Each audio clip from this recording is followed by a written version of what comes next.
Hello and welcome to this delightful, clean historical Western romance by Shelfie Bennett. We're thrilled to have you join us. Before we dive in, please take a moment to hit the subscribe button, give this audiobook a thumbs up, and share it with your friends. Your support in these small ways helps us bring you more heartwarming romance stories at no cost. Now, settle in, get comfortable, and let yourself be swept away into a world of adventure, love, and unforgettable character. Enjoy! This audiobook is copyrighted by Shelfie Bennett. Chapter 1: Shadows of the Past. The sun had barely risen over Silver Creek, casting long shadows that stretched across the dusty main street. The town, once bustling with the sound of miners' boots against the earth and the clink of silver being weighed, now lay silent in the morning haze. The saloons, their once proud facades weathered by years of neglect, stood stoically beneath the slowly warming sky.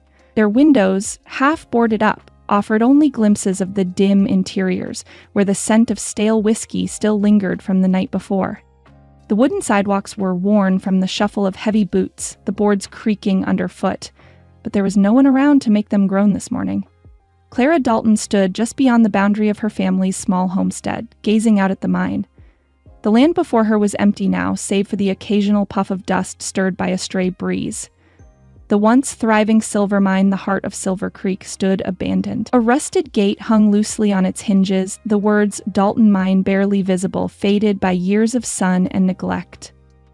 Her fingers gripped the old pickaxe her father had used when the mine was prosperous, before it had fallen into ruin, before it had taken her father's strength with it.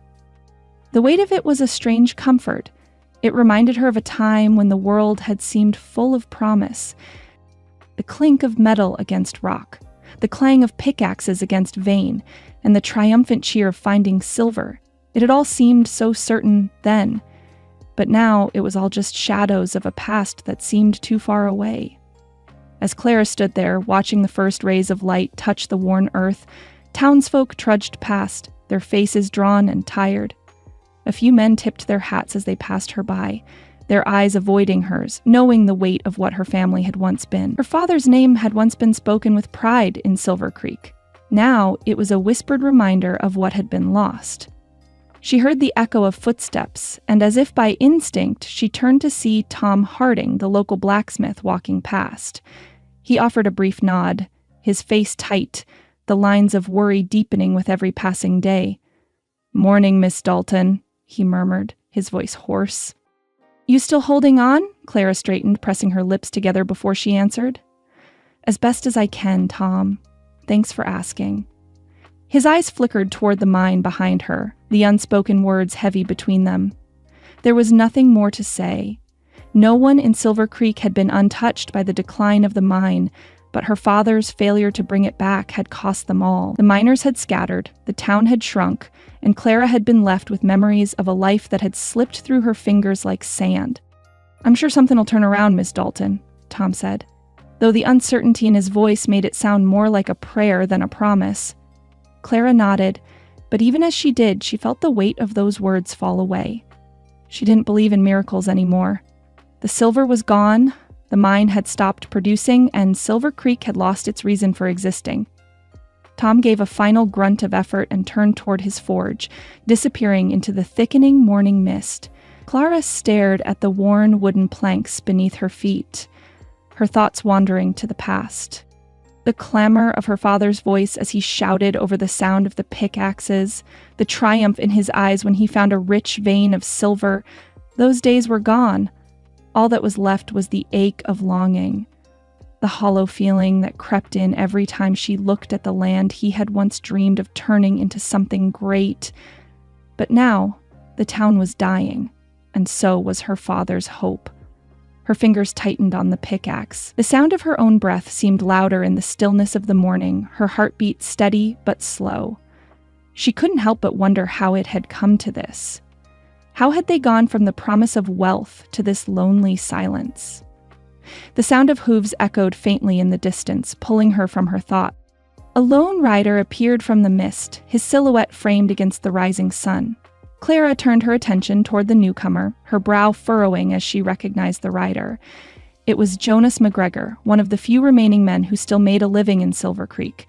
His face was weathered, his beard thick with the salt and pepper of age, but his posture was as straight as ever.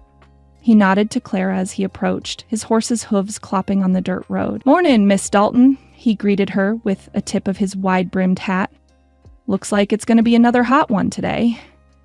Clara nodded in acknowledgement, though her eyes drifted toward the mine again. Jonas followed her gaze, and for a long moment neither of them spoke. The silence between them was familiar, as if words had long since run out. "Any luck?" she asked, the question slipping from her lips before she could stop it. It was the same question she'd asked a dozen times over the past few months, but the answer was always the same. The mine was dry, the town was dying. Jonas grunted, pulling his horse to a stop and dismounting with a sigh. "The same as last week, same as last month, same as last year." Clara didn't respond. There was nothing to say to that. She felt her throat tighten, but she pushed the feeling away. Jonas might still have hope, but she had none left to give. Jonas scratched at his beard, glancing over his shoulder at the darkened mouth of the mine. "You've been down there again, haven't you?" Clara nodded slowly. She couldn't seem to stop herself. "I thought maybe if I kept going, I'd find something.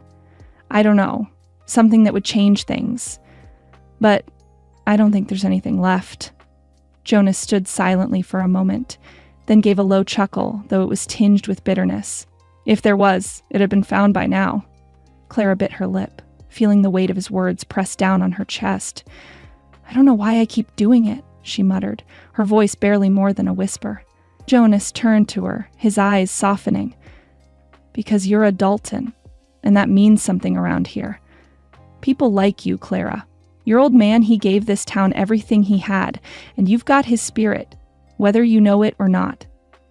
She swallowed hard, her throat tight with emotion. "I don't know how much more I can give." He reached out then, a weathered hand on her shoulder, a rare show of tenderness. "You're stronger than you think." Clara looked at him, the weight of his words lingering between them, and for a moment she almost believed it. Almost. The sound of clattering hooves interrupted the quiet, and Clara's gaze flickered toward the road as a figure appeared in the distance. A well-dressed man riding a fine horse, his clothes pristine against the rough backdrop of Silver Creek.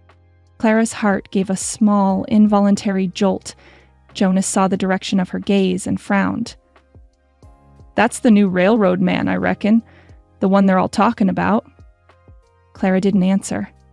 The newcomer's arrival was the last thing she needed. What Silver Creek needed wasn't a railroad tycoon, but a miracle. A way to revive the life that had once flowed so freely through its streets. But that seemed as far out of reach as the stars themselves. The man rode closer, his gaze steady, his posture confident.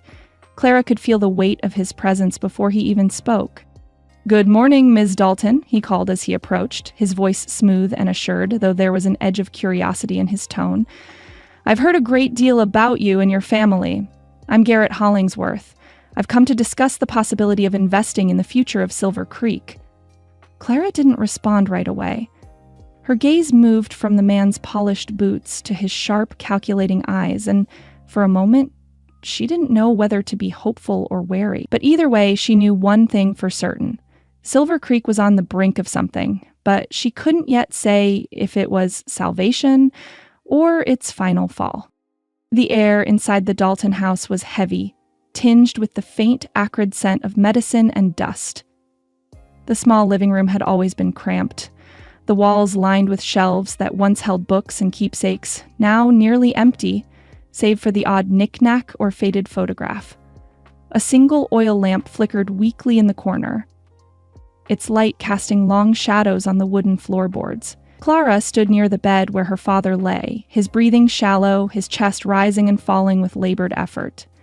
Jacob Dalton's once sturdy frame had withered over the past few months, his broad shoulders now sagging beneath the weight of illness.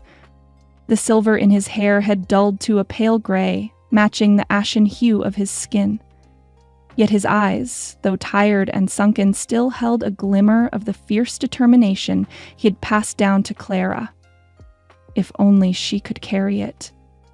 For both of them.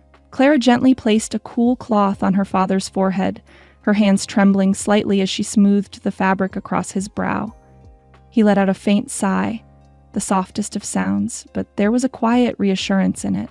His hand reached out weakly, his rough, calloused fingers curling around hers, a gesture both tender and worn from years of hard work. "You're doing too much, Pa," Clara murmured, her voice thick with the weight of worry. "You need rest. I'll take care of things." Her father gave her a weary smile, one that made her heart ache. He had always been strong, always the one to hold Silver Creek together when things seemed uncertain. But now, there was only this frail version of the man who had once been a symbol of perseverance. She could feel the passing of time more keenly in moments like these, when her father's frailty showed her that everything, her family, the town, their dreams, was slipping away, one day at a time. "Silver Creek ain't just the mine, Clara," Jacob said, his voice raspy but resolute. "It's us. Together, we either stand tall or crumble. And you've got the heart to stand tall." His eyes, half-lidded from exhaustion, held hers with that same steady gaze that had once made her believe in the impossible. Clara swallowed hard, her throat tight. She brushed a stray lock of hair from her face, trying to keep her emotions in check. "I'll do what I can, Pa. I'll make sure Silver Creek stands. I promise." Jacob's hand tightened on hers, a final act of reassurance. "I know you will, Clara. You're made of strong stuff. Never forget that." Clara nodded, her chest tightening with the unspoken promise to both her father and the town. She glanced around the room, her gaze resting on the familiar objects that had once brought comfort, now only reminders of how much had been lost. She would not let her father's words be in vain. She couldn't. With a gentle kiss on his forehead, Clara stood and turned toward the door. The evening was already creeping in, the sky outside darkening with the weight of things yet to come. She had a long road ahead of her, and though her heart felt heavy, she knew that the town still needed her, just as her father always had. Stepping outside into the quiet evening, Clara pulled her shawl tighter around her shoulders and made her way toward town.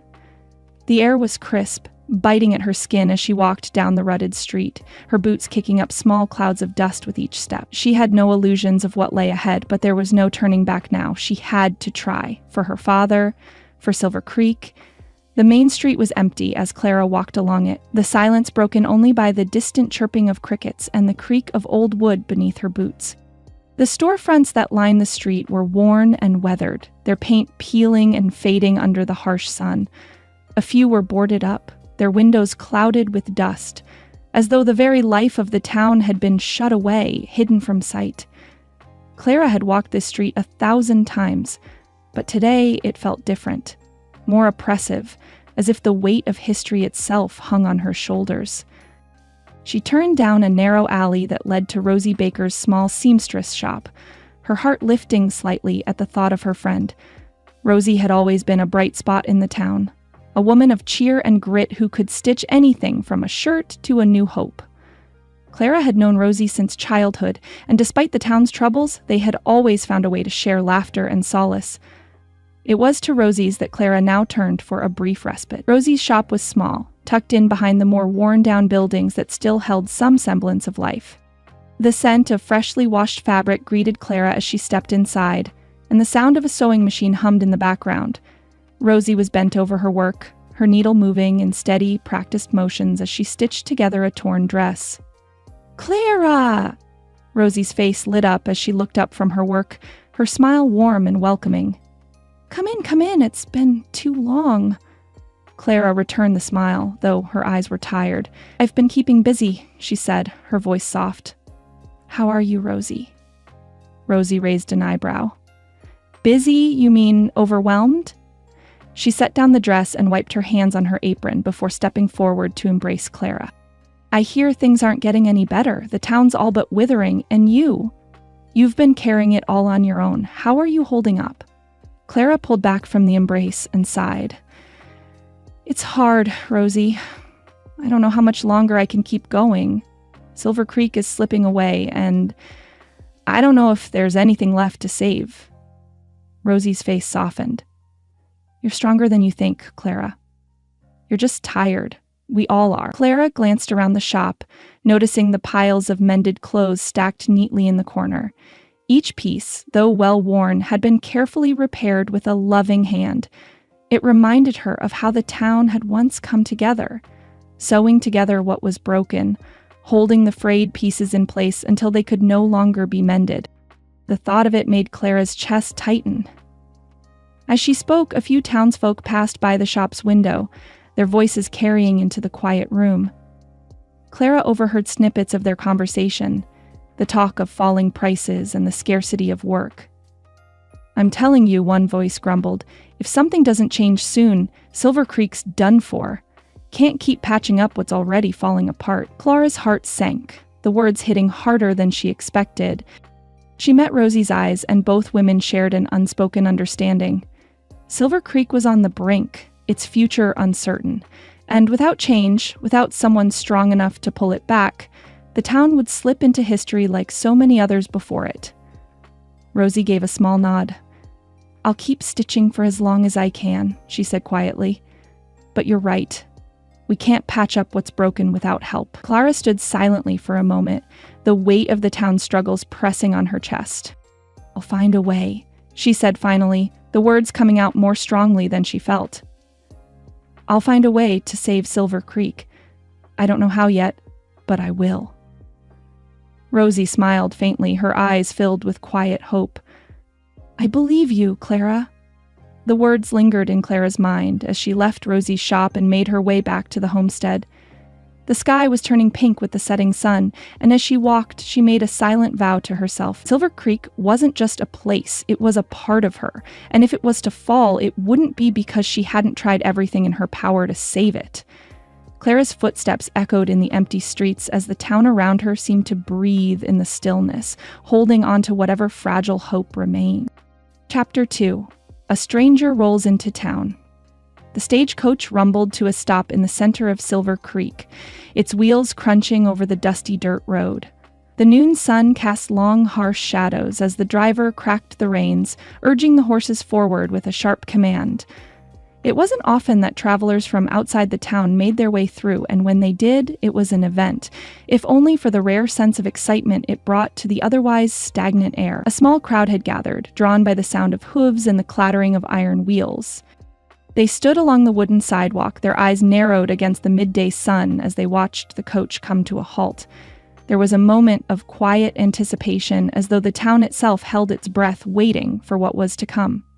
The door of the coach swung open, and a man stepped down, his polished boots striking the dusty earth with an assuredness that made Clara Dalton pause from her task of carrying a loaf of freshly baked bread to the inn. She could feel the shift in the air, a subtle tension as the stranger made his appearance. Garrett Hollingsworth was a striking figure. Tall and broad-shouldered, his demeanor carried the weight of someone accustomed to power. His dark suit, tailored to perfection, seemed an odd contrast against the frontier town's rough-hewn buildings and sun-baked streets. His black coat swayed with the movement of his body as he adjusted his cravat, making his entrance as though he owned the very ground beneath his feet. The whispers began almost immediately, low murmurings from the onlookers as they eyed the newcomer with a mixture of curiosity and suspicion. Some recognized the crest on the seal of the letters he carried, an emblem of the railroad that had been a topic of gossip for weeks now. The tracks, they said, were coming closer, inching their way through the countryside. But what did that mean for Silver Creek? For the people who had lived here, struggled here, and made their homes in this quiet place? Clara's heart tightened at the thought. She had heard the rumors, the talk of land being sold off, of families being pushed out in the wake of progress. Could this man be the one responsible for such changes? She didn't know, but the suspicion that rose in her chest told her this wasn't just another passing traveler. With a brief nod to the gathered crowd, Garrett Hollingsworth strode toward the local inn. His eyes scanned the street as he walked, briefly meeting Clara's gaze. There was no warmth in his look, but there was no malice either. Just a calm certainty, as if he had already sized up everyone and everything in Silver Creek. Clara held her ground, watching him move with quiet resolve. Her fingers clenched around the basket of bread she carried, the weight of it grounding her as she absorbed the significance of his arrival. The town had changed in so many ways over the years, but this felt different. This felt like a turning point. She didn't realize she had been holding her breath until the sound of Garrett's boots on the wooden steps of the inn broke her focus. The door swung open, and the town's newest arrival disappeared inside, leaving a ripple of murmurs in his wake. Inside the modest inn, Garrett Hollingsworth was greeted with the customary courtesy of the innkeeper, an older man whose face was lined with years of hard work and weathered by the sun. Garrett removed his hat, his polished gaze sweeping over the small lobby with practiced disinterest. "Good afternoon, sir," the innkeeper said with a slight bow. "You must be the gentleman from the railroad? We've heard you might be visiting." Garrett gave a brief, polite smile, but didn't offer much more than a nod in return. "Yes," he said in a voice that carried an easy authority. "I'm here on business. A few matters to settle regarding the land for the rail spur. I trust I can count on your discretion while I'm in town?" The innkeeper nodded eagerly, though Clara, who had just entered with a fresh batch of bread, caught the brief flicker of uncertainty in his eyes. He had heard the rumors too, and though his livelihood depended on the railroad's expansion, there was a part of him that feared the changes it would bring. Clara paused just inside the door, momentarily frozen as Garrett's gaze brushed over her. The innkeeper had already begun to speak again, detailing the accommodations, but Clara barely heard him. All she could focus on was the man before her, his confident posture, his composed air. He looked nothing like the men she had grown up with, the hard-working ranchers and miners who lived with the dust in their bones. The stranger's dark coat gleamed beneath the inn's dim lighting, his every movement a display of wealth and privilege. His presence was a stark contrast to the simplicity of Silver Creek, and it made Clara's stomach twist with a familiar, uncomfortable feeling. "I'll be staying a few nights," Garrett continued, oblivious to Clara's growing unease. "I'm hoping to speak with the local landowners about the potential for leasing and purchasing. The railroad's expansion will benefit this town, but I need to ensure the right arrangements are made." Clara's eyes narrowed slightly, her hand tightening around the basket of bread. The words echoed in her mind. Leasing and purchasing. She had heard enough from the townsfolk to know that such words usually spelled trouble for people like her family. She had always been wary of strangers bearing promises of progress, especially when those promises came wrapped in the fine threads of wealth and power. The rumors had reached her ears, of course, whispers of land being bought up, of families being forced out when the railroad came through. And here was this man, a living embodiment of those rumors. He carried with him the future of Silver Creek, but Clara wasn't sure if that future was something to look forward to or something to fear. The innkeeper motioned toward the hallway, signaling that Garrett could follow him to his room. But Garrett paused for a moment, as if sensing someone else's presence. His gaze turned toward Clara once more, and for the first time, his expression softened slightly, though it was guarded. "Excuse me, miss," Garrett said politely, offering a slight bow. "I don't believe we've met Garrett Hollingsworth, and you are?" Clara hesitated, unsure how to respond to such a formal introduction.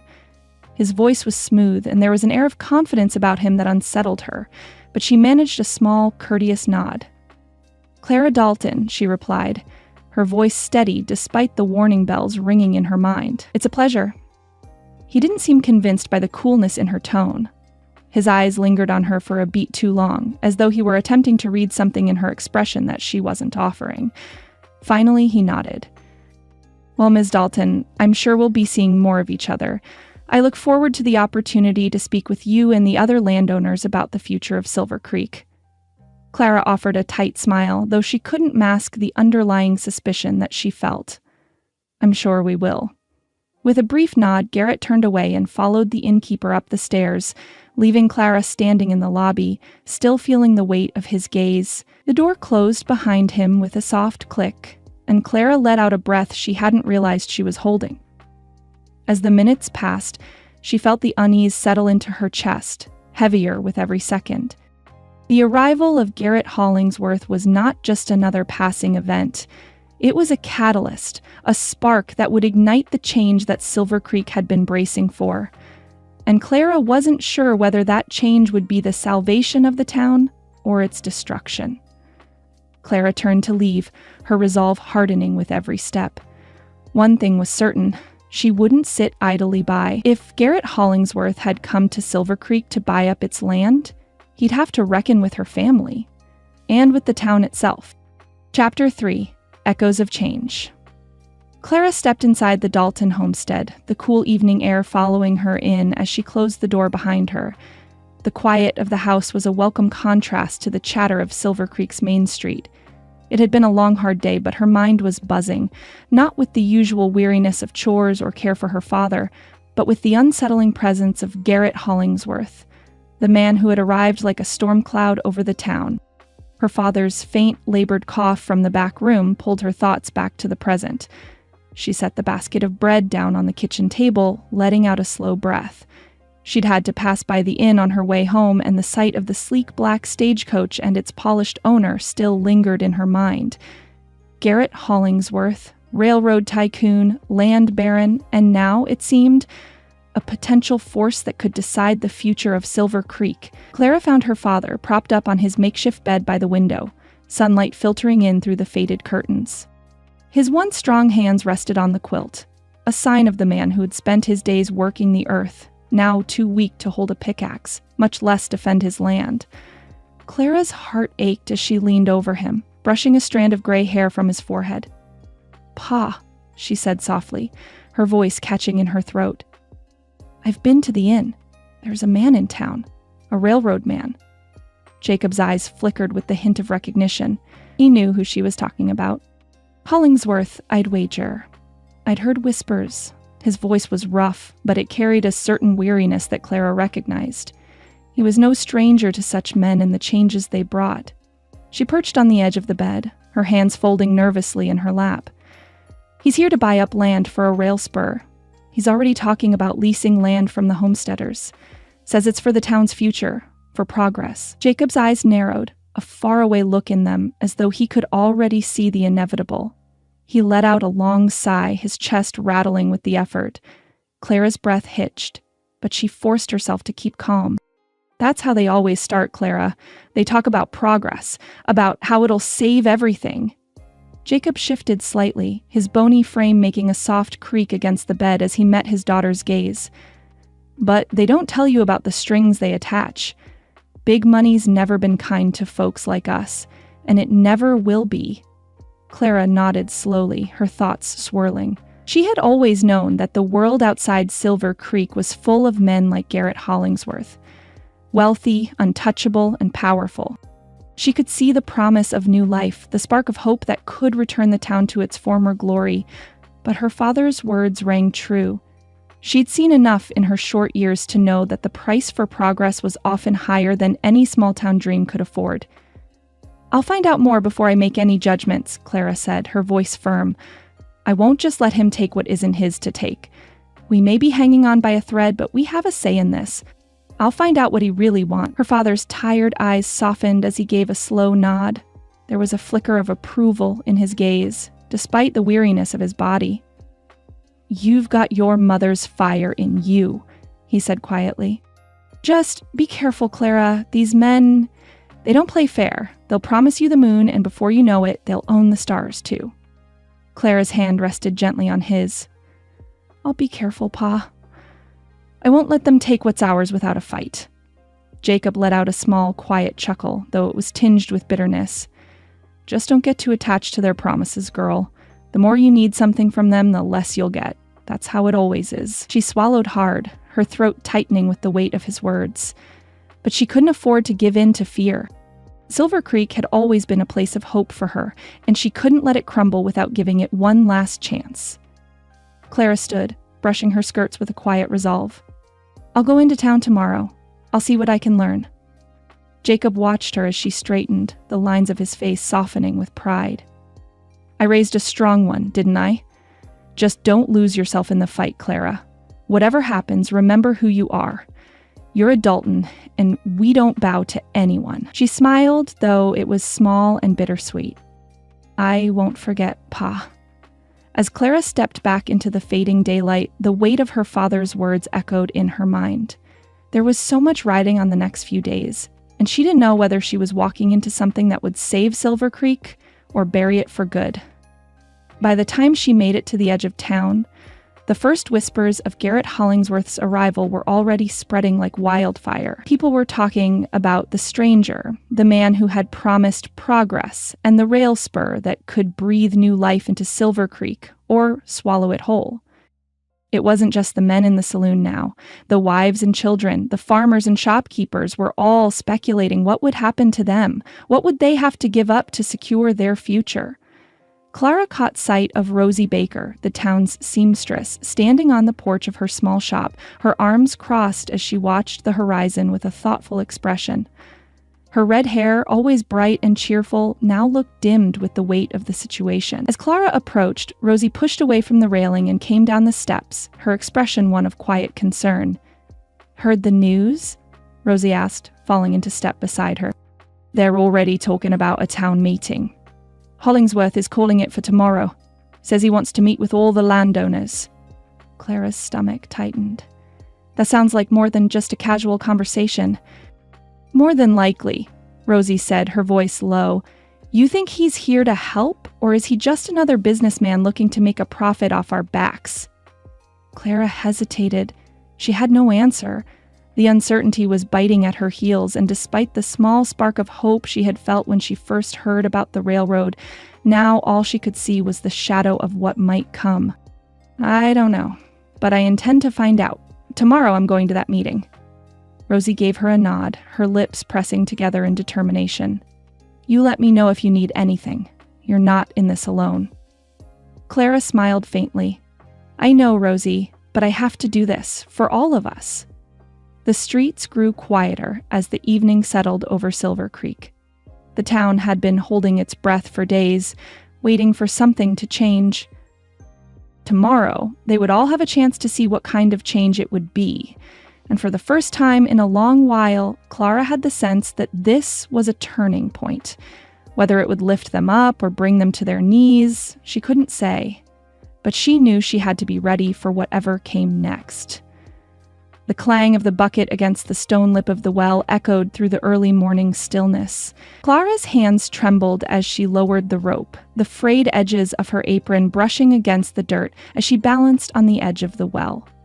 The cool morning air did little to steady her nerves.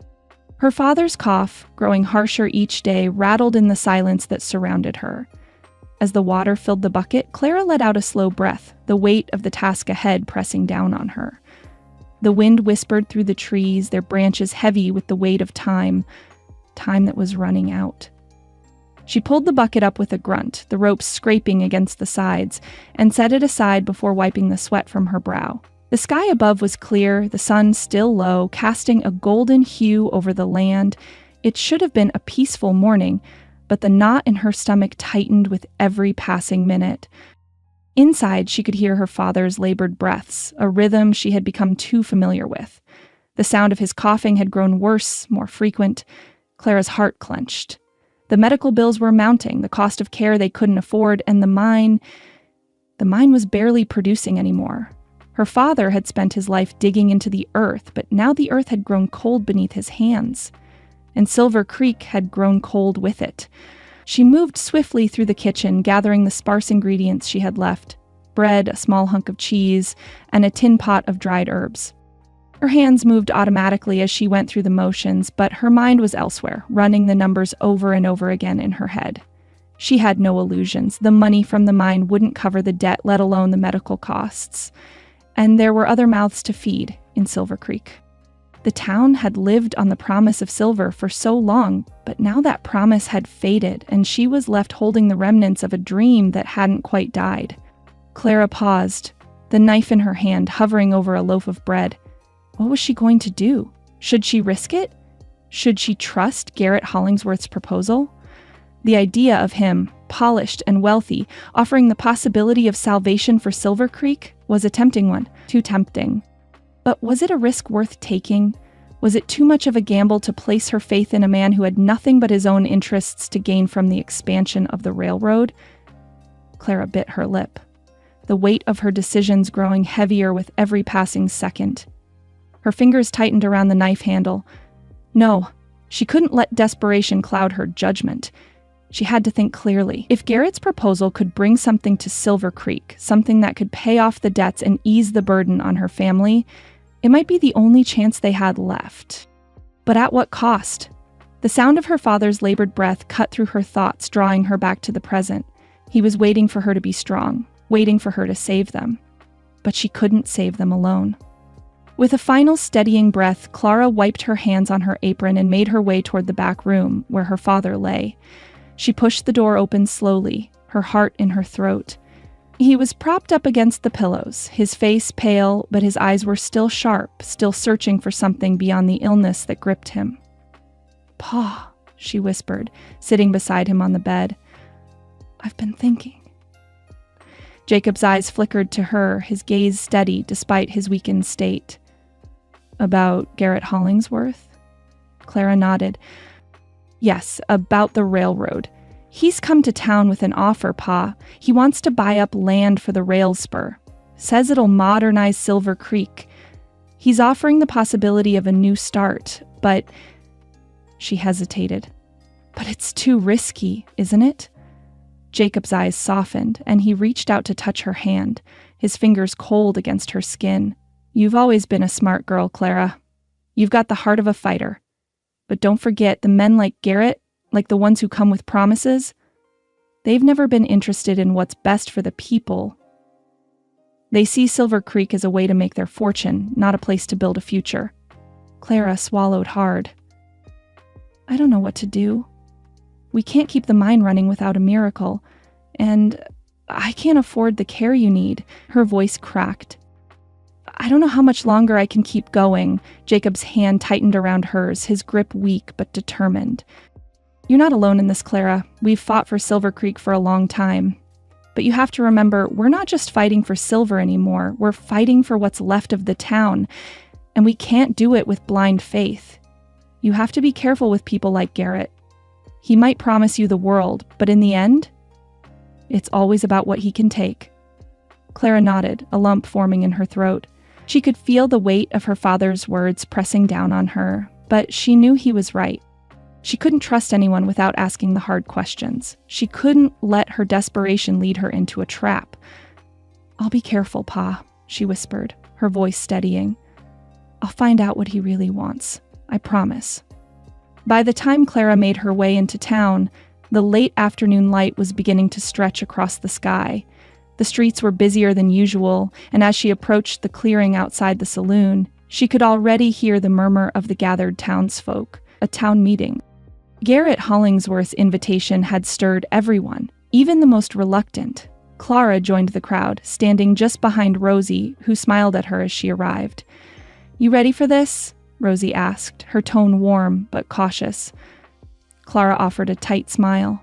"I'm ready. But I'm not sure I'm ready for what comes after." The townspeople buzzed with a mix of speculation, excitement, and suspicion as Garrett took his place on the makeshift platform. His tall figure stood out against the rustic backdrop of Silver Creek, his tailored suit seeming out of place against the faded wooden buildings and the patchwork of homes that made up the town. He cleared his throat, and the crowd fell silent, drawn in by his confidence. "Folks," Garrett began, his voice rich and commanding, "I know Silver Creek has seen better days. I know the mine is no longer what it once was, but the railroad, this expansion, is your chance to make something of this town, a chance to bring it into the future." He spoke with authority, outlining the terms of his proposal: purchase or lease of land for the rail spur, promises of jobs, of opportunities for growth, of a town revitalized. He painted a picture of Silver Creek bustling with commerce, connected to the larger world, with the railroad as the lifeblood of its success. Some of the townsfolk nodded, their faces lighting up with hope, but others remained quiet, skeptical. Clara could see the wariness in their eyes, the same feeling that twisted in her gut. "Sounds too good to be true," Rosie whispered beside her, her tone full of doubt. Clara nodded. "It probably is." Garrett continued, urging them to take the opportunity before it passed them by, but Clara could hear the underlying tone of urgency, the way he pushed the townsfolk to make a decision. As his speech came to a close, a tense silence hung in the air. The crowd shifted, murmurs of approval and disapproval mingling in the space between them. Clara's heart raced. This was the moment. She stepped forward, her boots sinking slightly into the dust as she moved toward the platform, her voice rising above the quiet. "Mr. Hollingsworth," she called, her gaze steady, "you say the railroad will save Silver Creek, but what will it cost the people who've called this town home? What are we really giving up to secure your progress?" The silence deepened, the eyes of the townsfolk now fixed on her. Clara's heart pounded in her chest, but she didn't back down. If she was going to find the truth, she had to ask the hard questions. Garrett's eyes met hers, and for the first time, Clara saw a flicker of something. Was it annoyance or just a professional calm? He straightened, his voice smooth. "What's at stake here, Miss Dalton, is your town's survival. I'm offering you a future, something more than just memories of what once was." Clara held his gaze, unwavering. "That's what I'm asking, Mr. Hollingsworth. What are we really giving up to get that future?" The crowd held its breath, waiting for his answer, and Clara knew, in that moment, she wasn't just asking for her father, for Silver Creek. She was asking for all of them. Chapter 4. The Public Challenge. The murmur of the crowd hung in the air like smoke, rising from the hearts of those gathered, unsure whether to accept the promises of progress or cling to the fading certainty of what they knew. Clara stood tall in front of the platform, her hands clenched at her sides, the tension of the moment surging through her. She'd asked her question, and now she would not back down. Garrett Hollingsworth didn't flinch. His gaze remained steady and his smile never faltered, but Clara saw the way his jaw tightened. He wasn't used to being questioned, not with the kind of authority he carried. For a brief, uncomfortable moment, the crowd seemed to hold its breath, waiting to see how he would respond to the challenge Clara had thrown his way. "I'll ask again," Clara said, her voice steady despite the knot tightening in her stomach. "What do we stand to lose? What guarantees do we have that Silver Creek won't become another casualty of progress, with families displaced and their livelihoods sacrificed for the sake of expansion?" Garrett took a step forward, his polished boots meeting the dirt with a faint sound that almost echoed in the stillness. He looked down at Clara, and for a moment she saw the sharpness in his eyes. A calculating look, as if he were measuring her up, weighing her words against the facts he already knew. "Ms. Dalton," Garrett began, his tone smooth, almost too smooth. "What I'm offering is an opportunity for Silver Creek to survive, perhaps even thrive. The railroad will bring jobs, new businesses, and commerce. The town will be connected to the larger world. You cannot deny that this is the future." A flicker of doubt crossed the crowd, but Clara stood firm. "And what of the people who've been here, working this land long before your railroad tracks were even laid out on paper?" she asked, her voice rising, forcing herself to be heard above the growing hum of the crowd. "What about the ranchers, the miners, the families whose lives are tied to the land you wish to buy?" Garrett's eyes flicked toward the townspeople, the hint of impatience evident in his posture as he glanced back at Clara. "Miss Dalton," he said, his voice no longer as warm but still polite, "we are offering a fair price for land. The people who choose to sell will be compensated well. Those who prefer to remain will be accommodated. After all, the town can't afford to be left behind. I'm not asking anyone to give up what they hold dear, but progress comes with a cost. Change comes whether we embrace it or not."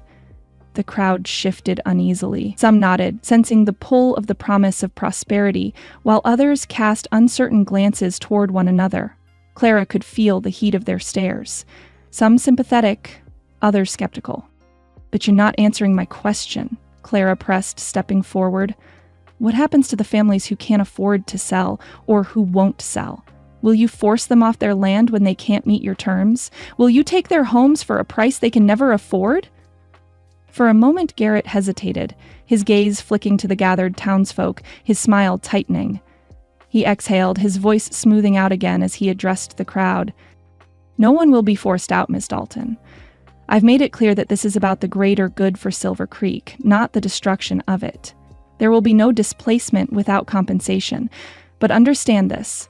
If Silver Creek does not move forward, it will be swallowed by the encroaching tide of progress. Towns that do not grow fade away. Clara's heart thudded in her chest as she met his gaze. He spoke with such certainty, such ease, that it almost made her question herself. But she couldn't afford to doubt now, not when so much was at stake. "I'm not asking for Silver Creek to be left behind," she said, the words coming harder now. "But I want a future that benefits everyone, not just the ones who can afford to sell out. You talk about progress, but at what cost? Who decides what's fair when families who have lived here for generations are asked to uproot everything they've known for the sake of your deal?" A murmur of agreement rippled through the crowd, some of the older ranchers nodding gravely, while a few of the younger ones exchanged looks of concern. The tension between Clara and Garrett grew thicker, a clash of ideals, one rooted in the past and the other in a future that could either save or destroy them. Garrett's expression was unreadable now, the warmth of his earlier tone replaced by something more calculating, more controlled. He looked at her, but for the first time there was a glimmer of respect in his eyes, tinged with something else. It wasn't admiration, but it was something. "You're asking the right questions," Garrett finally said, his voice softer now, though still firm. "And I understand your concern, Miss Dalton, but this is business. I've offered a solution that guarantees Silver Creek's future, even if it's not the way you'd like to see it. I cannot promise that everyone will be happy with the outcome, but I can promise that this is the best option for the town. The alternative is stagnation. You're free to challenge me, but you must also be willing to consider that the world will not wait for Silver Creek to catch up." Clara held his gaze for a long, tense moment, her mind racing. She had asked the hard questions, but she still didn't have the answers she needed. Garrett's words, though carefully chosen, were unsettling in their certainty. He wasn't just offering progress, he was demanding it, and the more he spoke, the more Clara realized just how much power he held over the future of this town. She glanced around at the crowd. They were looking to her now, waiting for her response, for some sign of leadership. And she felt it, the weight of their expectations pressing down on her like a heavy mantle. "I still don't know if your offer is what's best for us," Clara said at last, her voice steady but tinged with doubt. "But I'll say this, if you really want to help Garrett Hollingsworth, you'll make sure that everyone in Silver Creek gets a fair chance, and not just those who can afford to pack up and leave." The silence that followed felt like an eternity. Garrett's jaw tightened imperceptibly, but his gaze never wavered. He nodded slowly, the briefest flicker of something that might have been acknowledgement passing between them. "Fair enough, Ms. Dalton," he said, his voice calm again, though there was a note of finality to it. "But remember, this is a chance to save Silver Creek. We may not agree on everything, but at least we're both trying to do what's best for this town." With that, he stepped back, signaling the end of his speech, and the crowd began to disperse, their murmurs filling the air once more. Some were energized by his words, eager to see what might come of the railroad's promise. Others, like Clara, were left with more questions than answers. As Clara turned away from the gathering, her heart was heavy with uncertainty. She had made her stand, but what would it really mean for Silver Creek? Would she and the other families be forced to pay a price they couldn't afford? Or would Garrett's promise of progress lead to something better? She didn't know. But one thing was certain. This wasn't the last time she would challenge Garrett Hollingsworth. There was too much at stake, and she wasn't going to let him walk away with all the answers. Not without getting the truth. Clara sat at the small wooden desk in her bedroom, the soft flicker of the lantern casting long shadows against the walls. The room was quiet, save for the occasional creak of the floorboards as the wind stirred outside. The bed, with its faded quilt, loomed in the corner, but Clara didn't move toward it. Her thoughts were too restless, too tangled in the words Garrett Hollingsworth had spoken that afternoon. She hadn't expected his answers to be easy, but she had hoped for more honesty, more transparency. The promise of the railroad was too neat, too polished. There were gaps in his plan, gaps that threatened to swallow the people who had lived here for generations. And now, as she sat at the desk, her fingers absently drumming on the edge of the paper, the weight of the town's future pressed on her chest.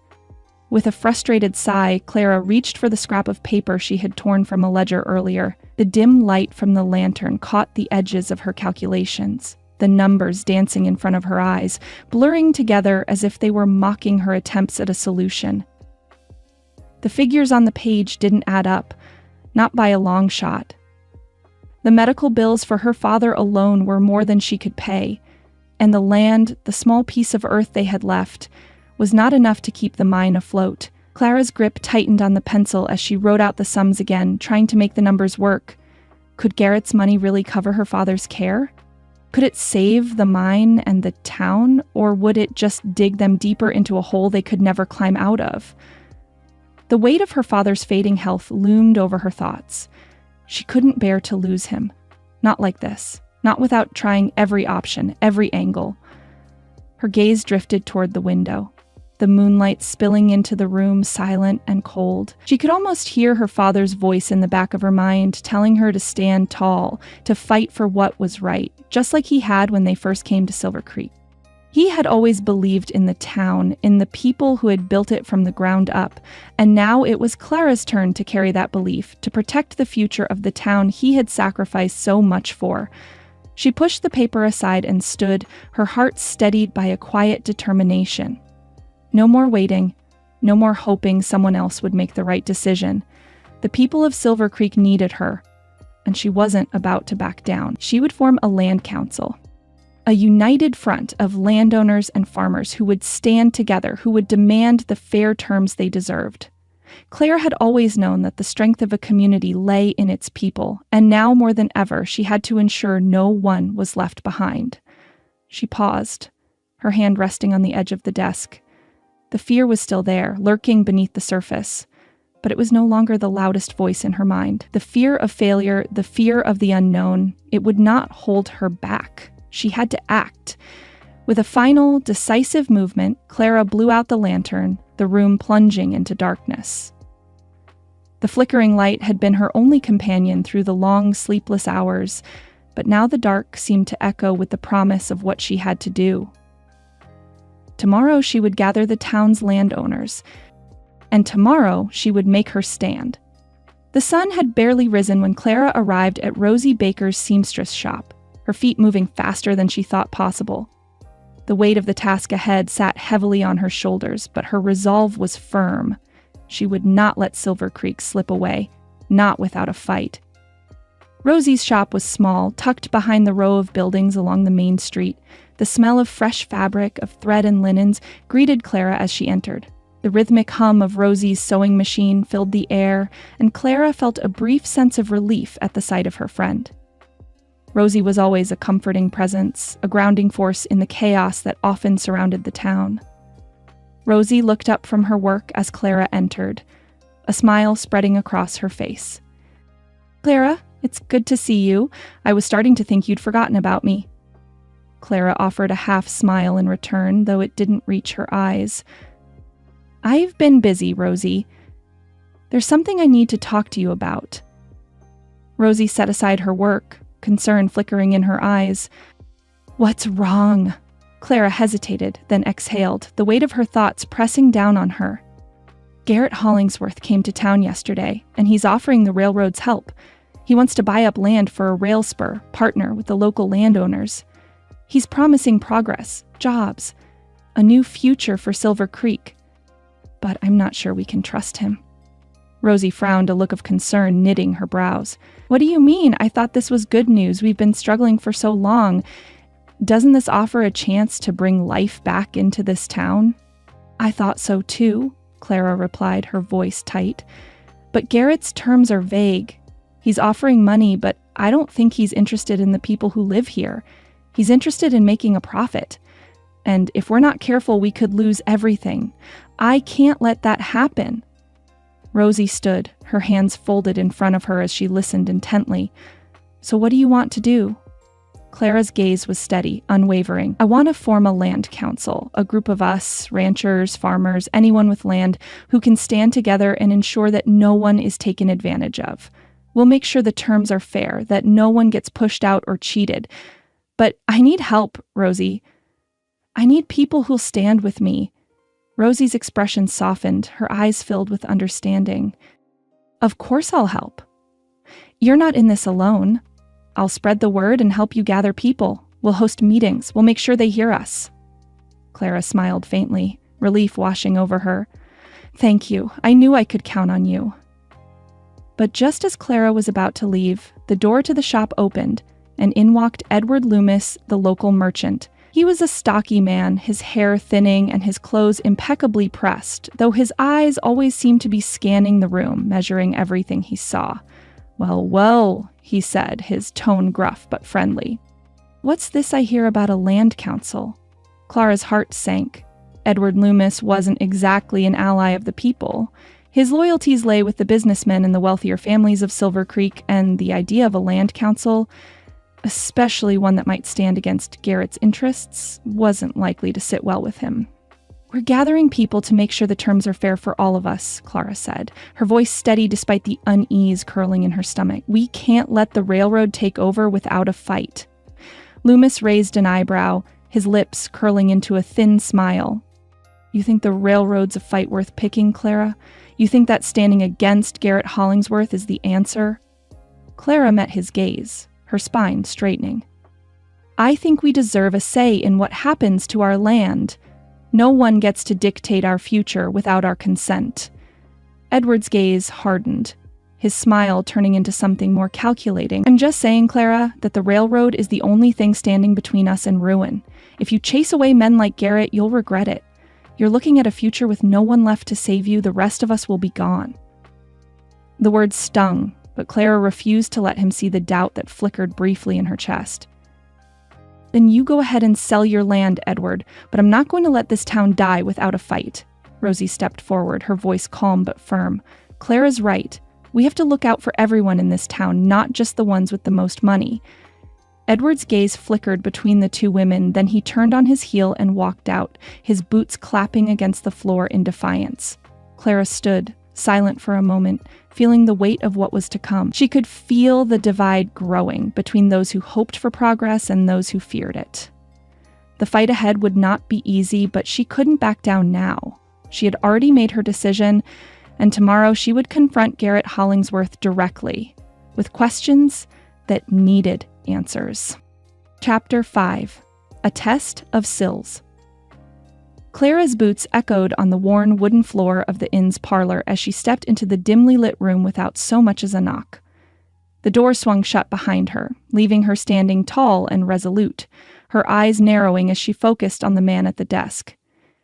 Garrett Hollingsworth was seated behind a heavy oak desk, his attention absorbed in a series of papers spread out before him.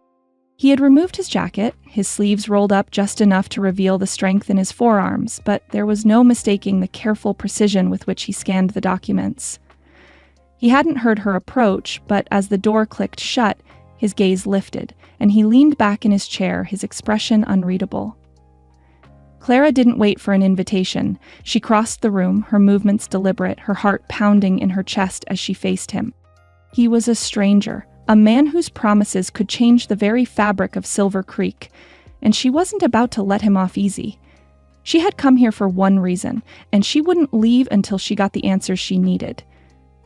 "You're hiding something, Mr. Hollingsworth," Clara said, her voice steady but firm. "I want to see the actual terms of your proposal, all of them, not the ones you've been giving the townspeople, the ones that make it sound like a miracle. I want to know what you're really offering." Garrett didn't flinch.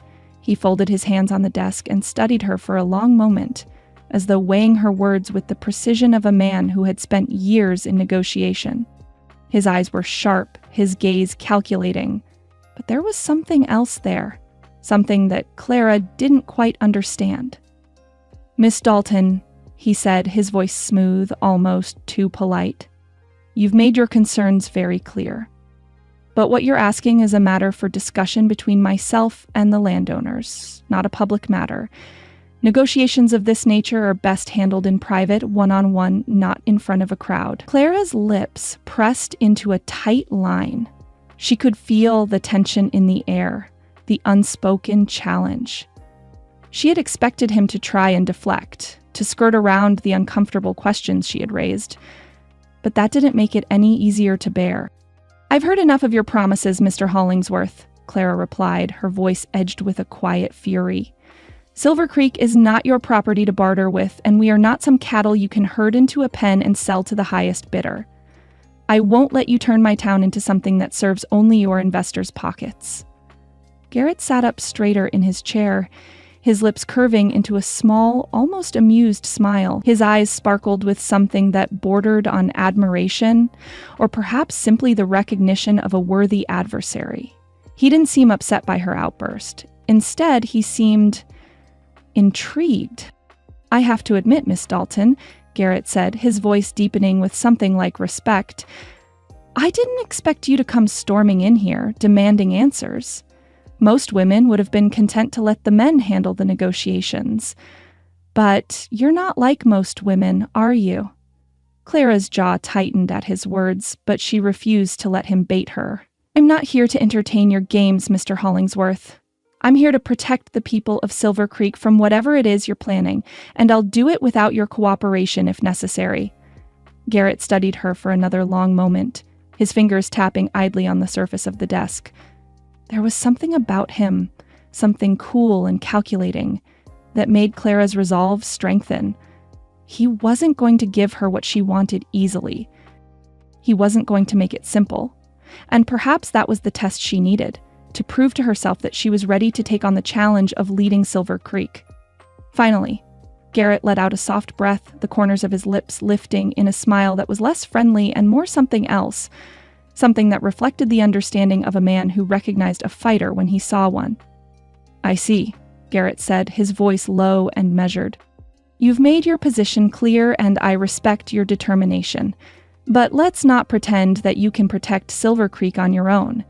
You've made your stand, but it's not just you against the world, Ms. Dalton. It's your town against progress. And whether you like it or not, Silver Creek will have to move forward." Clara didn't move. She stood tall, her heart hammering in her chest. She wasn't sure what drove her, whether it was the need to protect her home, her father, or the town that had been her life for so long, but she knew she wouldn't back down now, not when so much was at stake. "I won't stand by and let you steamroll this town," Clara said firmly. "You can't just bulldoze over us, Mr. Hollingsworth. You want the railroad to pass through here? Fine, but you'll do it with the consent of the people who live here, not by cutting deals behind closed doors." Garrett's eyes gleamed, his expression unreadable. He leaned back in his chair, his fingers steepled together, considering her words. "I won't ask you to do anything that would harm Silver Creek," Garrett said at last, his voice steady. "I can't promise you everything you want, but I can promise that the future of this town lies in the balance. You can fight me, Miss Dalton, but you'll have to be prepared for what comes with that. The world doesn't wait for those who cling to the past." Clara met his gaze with steady defiance, refusing to let the uncertainty in his words sway her. "I'm prepared, but I won't let you turn Silver Creek into something unrecognizable just for your profit. I'll stand against you with or without your cooperation." Garrett leaned forward slightly, his eyes still locked on hers. "I admire your conviction," he said softly, almost as though he were speaking more to himself than to her. "But it's going to take more than that to stop the train from coming through." For a long moment, neither of them spoke. The weight of their words hung in the air, the tension crackling between them like the charge before a storm. Clara's heart raced, but she stood her ground, refusing to give an inch. Finally, Garrett gave a slow nod, his gaze still fixed on her with an intensity that made her pulse quicken. "I suppose we'll see how this plays out, won't we, Ms. Dalton?" Clara's lips tightened. "We will." With a small, deliberate motion, Garrett stood, straightening his coat as he moved toward the door. He held it open for her, though the gesture felt less like politeness and more like a quiet acknowledgement of the stalemate between them. Clara hesitated for a moment before stepping past him. As she did, she couldn't shake the feeling that this was only the beginning, that their paths were now irrevocably linked, for better or worse. She didn't know yet how this would all end, but one thing was certain. She wasn't going to let Garrett Hollingsworth win without a fight. As the door closed behind her, Clara's heart thundered in her chest, the weight of her decision settling over her like a cloak. She had stepped into the fray, and now there was no turning back. Clara's boots crunched against the loose gravel as she made her way toward the small mine on the outskirts of Silver Creek. The afternoon sun cast long shadows over the land, and the air was thick with the earthy scent of the mine. The kind of scent that reminded her of home, of the life her family had built here. The mine wasn't much, not anymore. The veins of silver that had once been so promising had dwindled to nothing more than faint traces in the rock. But Clara had never given up on it. She couldn't.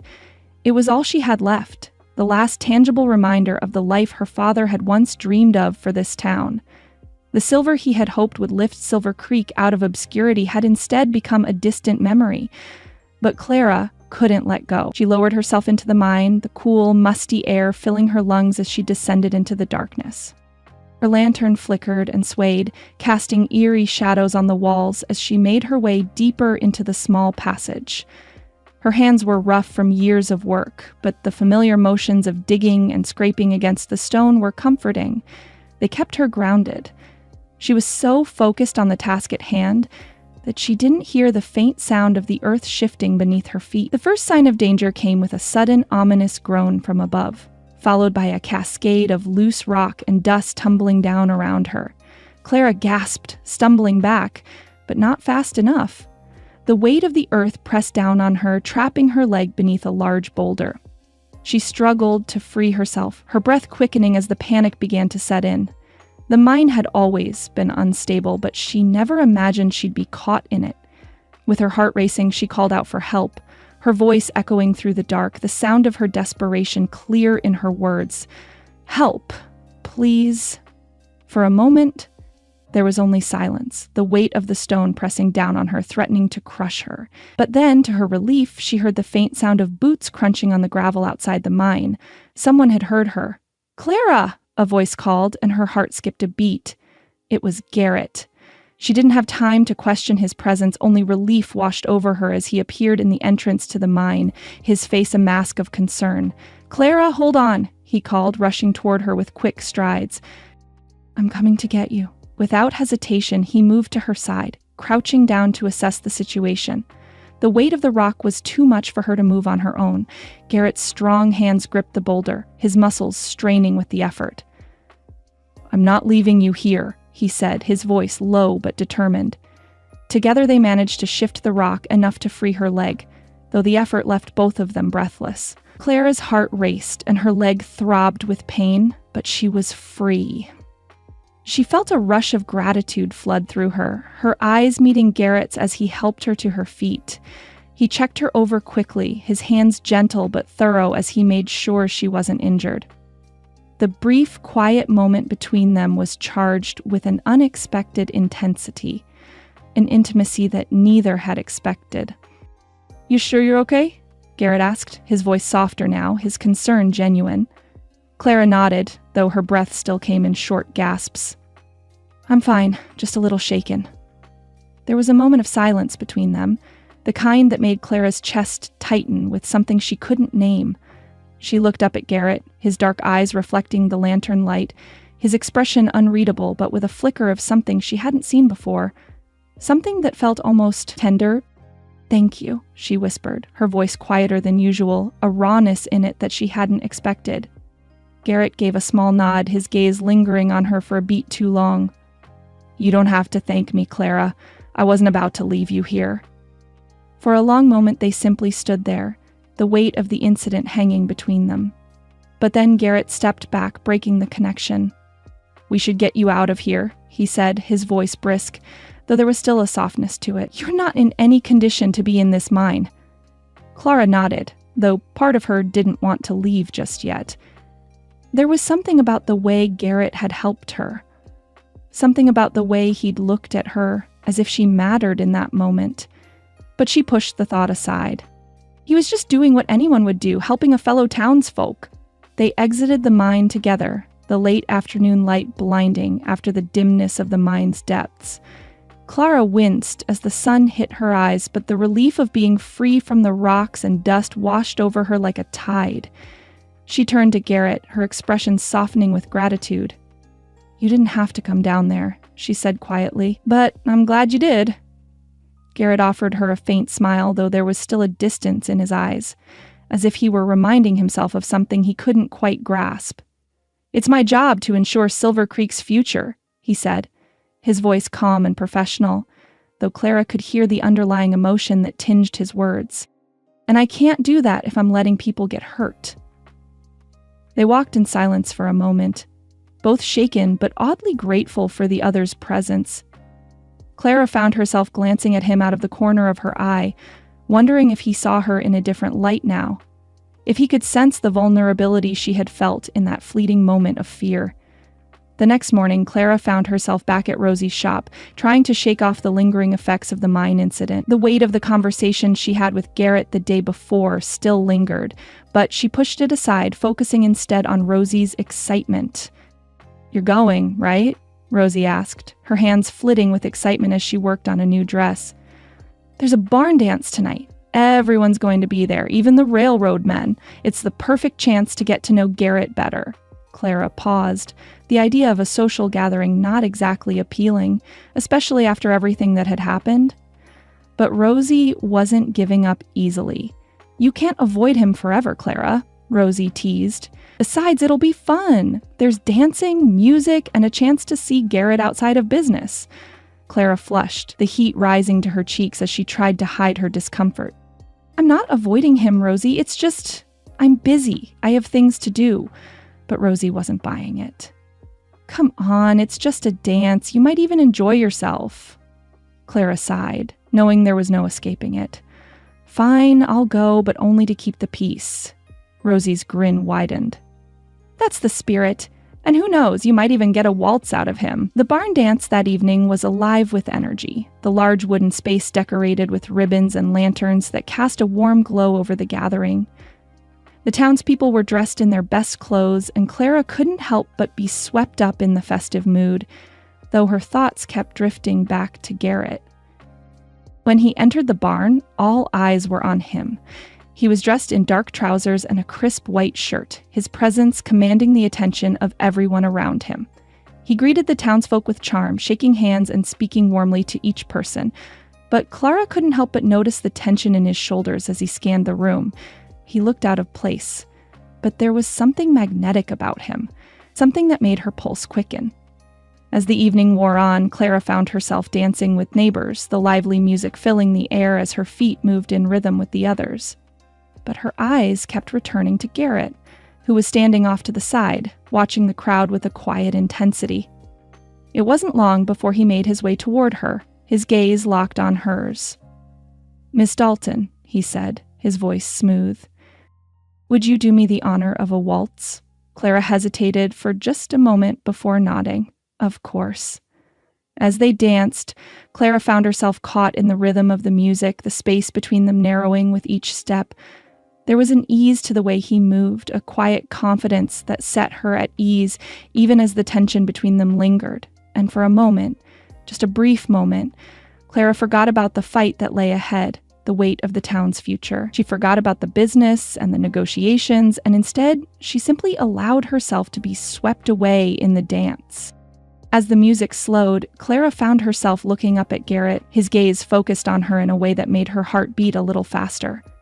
"Thank you," she whispered, her breath catching in her throat. Garrett's smile was soft but sincere, and for the first time, Clara saw something in his eyes. Something more than just the businessman, the stranger.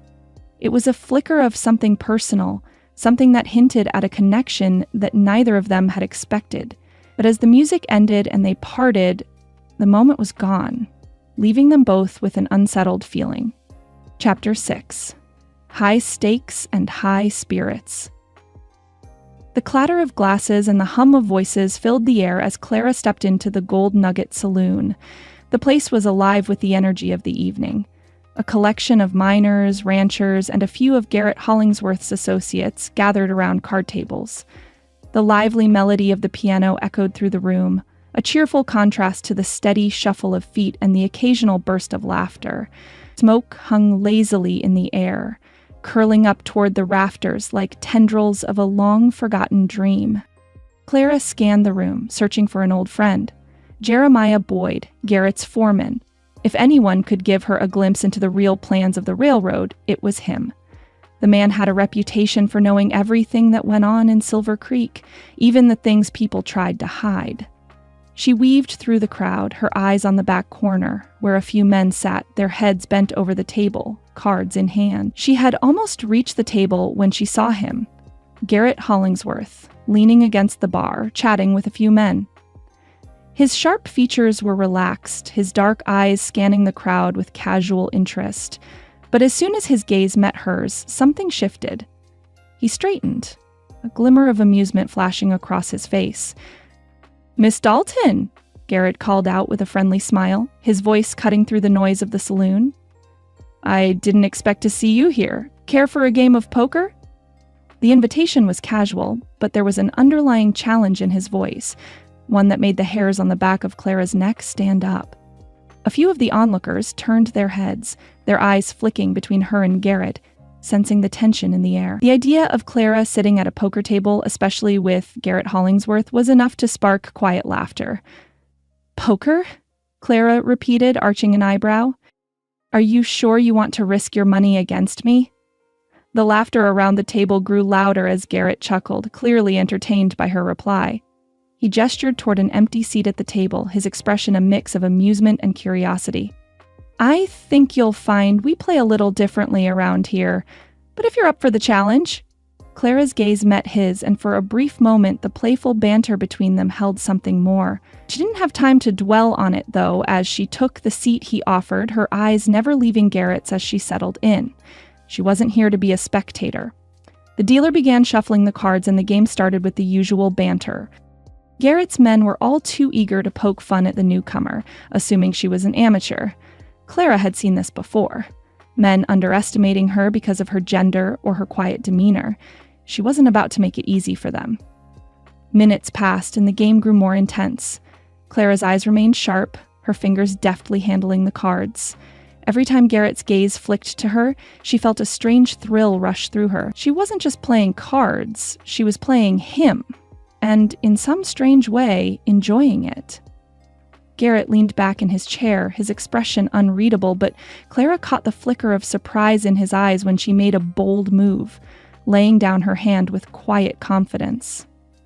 The table fell silent as the other men stared at the cards, and Garrett's mouth twitched with a smile that didn't quite reach his eyes. Well, he said, raising an eyebrow as he looked at her hand.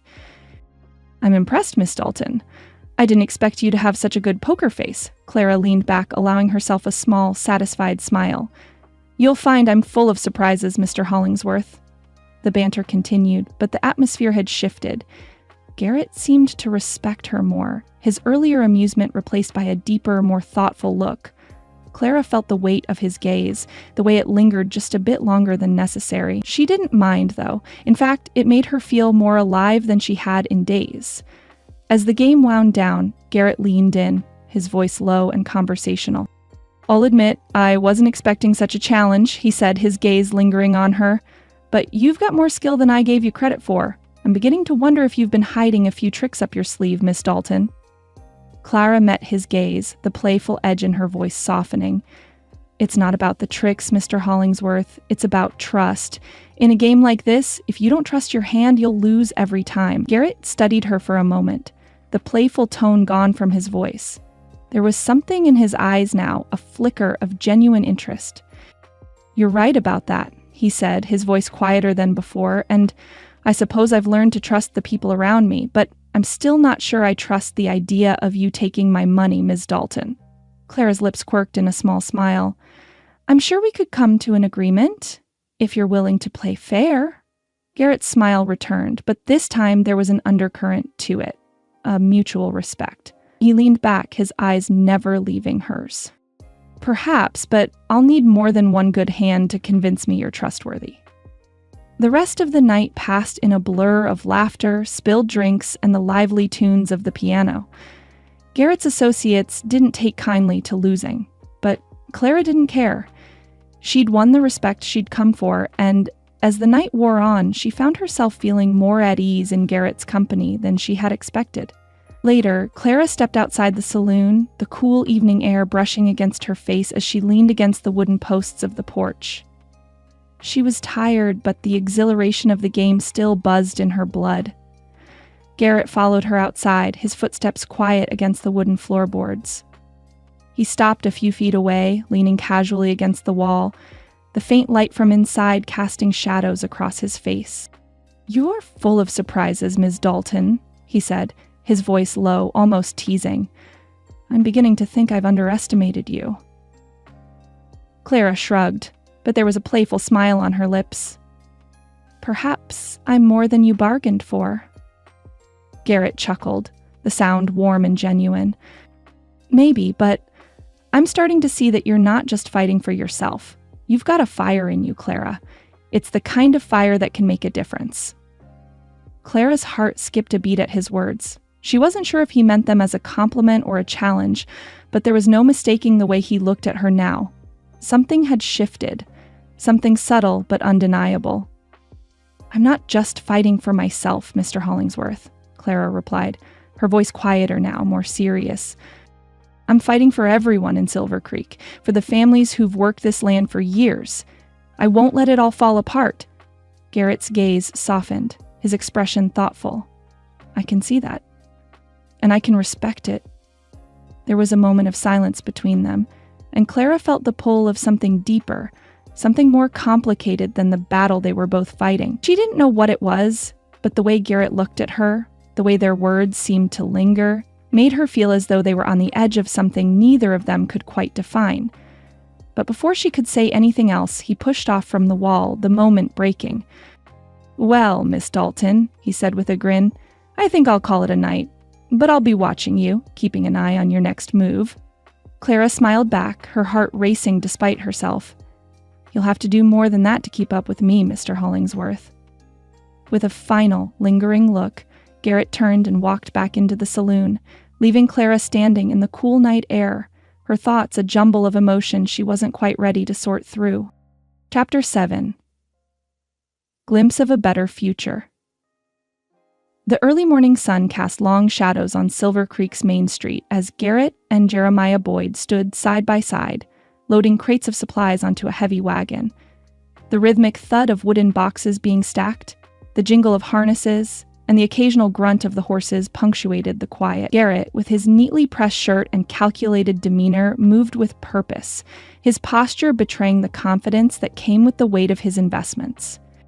Jeremiah, the ever-practical foreman, adjusted the load without a second thought, his calloused hands moving efficiently. The two men made a striking pair, each in their own element, one meticulously managing, the other tirelessly working. As the last box was placed onto the wagon, Garrett stood back and wiped his brow, surveying their work with a critical eye. "That should do it for the day," he said, his voice carrying a tone of finality. Just then, Clara approached from the other end of the street, Rosie by her side. Her gaze was direct as she made her way toward Garrett, determination written across her face.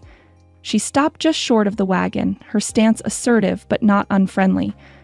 "Mr. Hollingsworth," she said, her voice steady despite the undertones of urgency, "I need your help." Garrett glanced at her, noting the seriousness in her eyes. He nodded for her to continue, though his expression remained guarded. "What's this about, Miss Dalton?" Clara glanced at Rosie, who gave her a small nod of encouragement before stepping back, allowing Clara to speak freely. "I need to take you to a neighboring mining camp," she said, her gaze unwavering. "I want you to see the conditions the workers are living in, the ones who are at the mercy of corporate mine owners. Maybe then you'll understand why I can't just stand by and let this town be sold off." Garrett's brow furrowed as he considered her words. "And why would you want me to see this, Miss Dalton?" he asked, his voice cool, though there was a note of curiosity in it. "You've made your objections clear. What's the point of showing me this?" Clara's eyes locked onto his, her voice firm. "Because you're the one who's come to Silver Creek offering to reshape it. I need you to understand the cost of that, the real cost, not just in dollars, but in lives." For a long moment, Garrett said nothing, his gaze fixed on Clara as he measured her words. Finally, he sighed, his shoulders dropping slightly as he turned to Jeremiah. "Load up the rest of the supplies," he said to the foreman. "I'll be going with Miss Dalton." Jeremiah raised an eyebrow, but he said nothing, simply moving to the side as Garrett turned back to Clara. "I'm not promising anything," he said, his voice low as if sharing a personal sentiment for the first time. "But I'll see what you're so determined to show me. Just don't expect me to jump to conclusions." Clara nodded, relieved, though the challenge still loomed large. "Thank you, Mr. Hollingsworth." Without further words, they began the journey, a shared determination settling between them, but also an unspoken tension, as if both knew this would be more than a simple visit to a neighboring camp. It would change things. Hours later, the dusty mining camp came into view. A collection of ramshackle shanties dotted the barren landscape, smoke rising from a distant cook fire. The camp seemed like it had been abandoned long ago, left to rot by the very men who had profited from the land's resources. Clara felt a pang of guilt as she glanced at Garrett, wondering what his reaction would be. He had been silent for most of the ride, his posture straight as he gazed out at the camp. The wagon rolled to a halt at the entrance and Clara stepped down, her boots crunching on the dry earth. Garrett hesitated for a moment before following, his face unreadable. The workers paused in their tasks, eyes flicking toward the newcomers with curiosity, but none approached. Clara led Garrett toward a cluster of miners who were gathered around a well-worn shack, the air thick with the smell of sweat and exhaustion. She stopped a few paces away, turning to Garrett with a firm expression. "This is what it really looks like when companies take what they want and leave," she said quietly, her voice carrying more weight than usual. Garrett's gaze swept over the scene. Men digging in the earth, their hands raw and worn, children playing in the dirt, their feet bare, their clothes little more than tattered rags. The camp manager, a stout man with a greasy face and a permanent scowl, stood off to the side, his arms crossed as he watched them approach. He met Garrett's gaze for a brief moment before quickly looking away. "Clara," Garrett began, his voice low but edged with a new tension, "what is it you want me to see?" Clara's gaze was steady as she pointed to the workers, some of whom were now looking at Garrett with open distrust. "These people work in dangerous conditions for next to nothing. They live in squalor, and for what? To feed the coffers of men who'll never even set foot here?" Garrett's eyes softened, though his jaw remained tight. He watched as a few of the children ran past, their feet kicking up dust, their faces dirty and tired. The camp manager noticed him looking and approached, offering a brief nod of acknowledgement. "This is Garrett Hollingsworth," Clara said, her voice sharp, cutting through the tension. "He's come to see what the railroad has to offer." The manager gave a grunt of acknowledgement, his voice gruff. "I know who he is. Ain't much different from the rest of them. They come, take the silver, and leave. We're left with nothing." The words stung, and Garrett looked away for a moment, his posture stiffening. Clara noticed the shift, the subtle tension in his shoulders, and for the first time she saw a crack in the armor he wore so well. "Is this what you wanted me to see, Miss Dalton?" Garrett asked quietly, his voice a touch less confident than it had been before. He turned back to the workers, his gaze lingering on the young ones, their faces innocent but marked by the hardships of their lives. "This is the cost of progress, isn't it?" Clara nodded, her throat tight. "Yes, it is. And it's why I can't let you just waltz in here and take whatever you want without making sure the people of Silver Creek, everyone, is taken care of." Garrett's gaze flickered to her, and for a brief moment there was an unspoken understanding between them. Something had shifted, something in him, in the way he regarded the workers, in the way he looked at Clara. That evening, after they had seen enough to leave an indelible mark on both of them, Clara and Garrett sat by a small fire just outside the camp. The night was cooler, the stars beginning to emerge in the clear sky. Clara stirred the pot of stew over the fire, the crackling sound filling the silence that had stretched between them since their visit. Garrett broke the quiet first, his voice more contemplative than she had heard before. "I didn't know it was like this, Clara," he said, his tone softer now, less guarded. "I always understood there was hardship, but I didn't realize the depth of it. The way people are left behind when profits are all that matter." Clara didn't answer immediately, letting his words sink in. The firelight flickered across his face, casting shadows in his eyes that made him seem younger, somehow, more human. "I spent my life working for the railroad," Garrett continued, his voice low. "But I never truly understood what it meant to those who are at the mercy of it. I was always so focused on the numbers, the expansion, the future. I never considered what was left in the wake of that." Clara set the spoon down and met his gaze. "No one ever does," she replied softly. "But maybe, with people like you, we can find a way to make it different, to find a balance between progress and people." Garrett's eyes softened, his expression unreadable. "I want to believe that," he said quietly, "but it's harder than I thought." They sat in silence for a moment, the fire crackling softly between them. There was an understanding now, a connection that neither of them had expected but both could feel.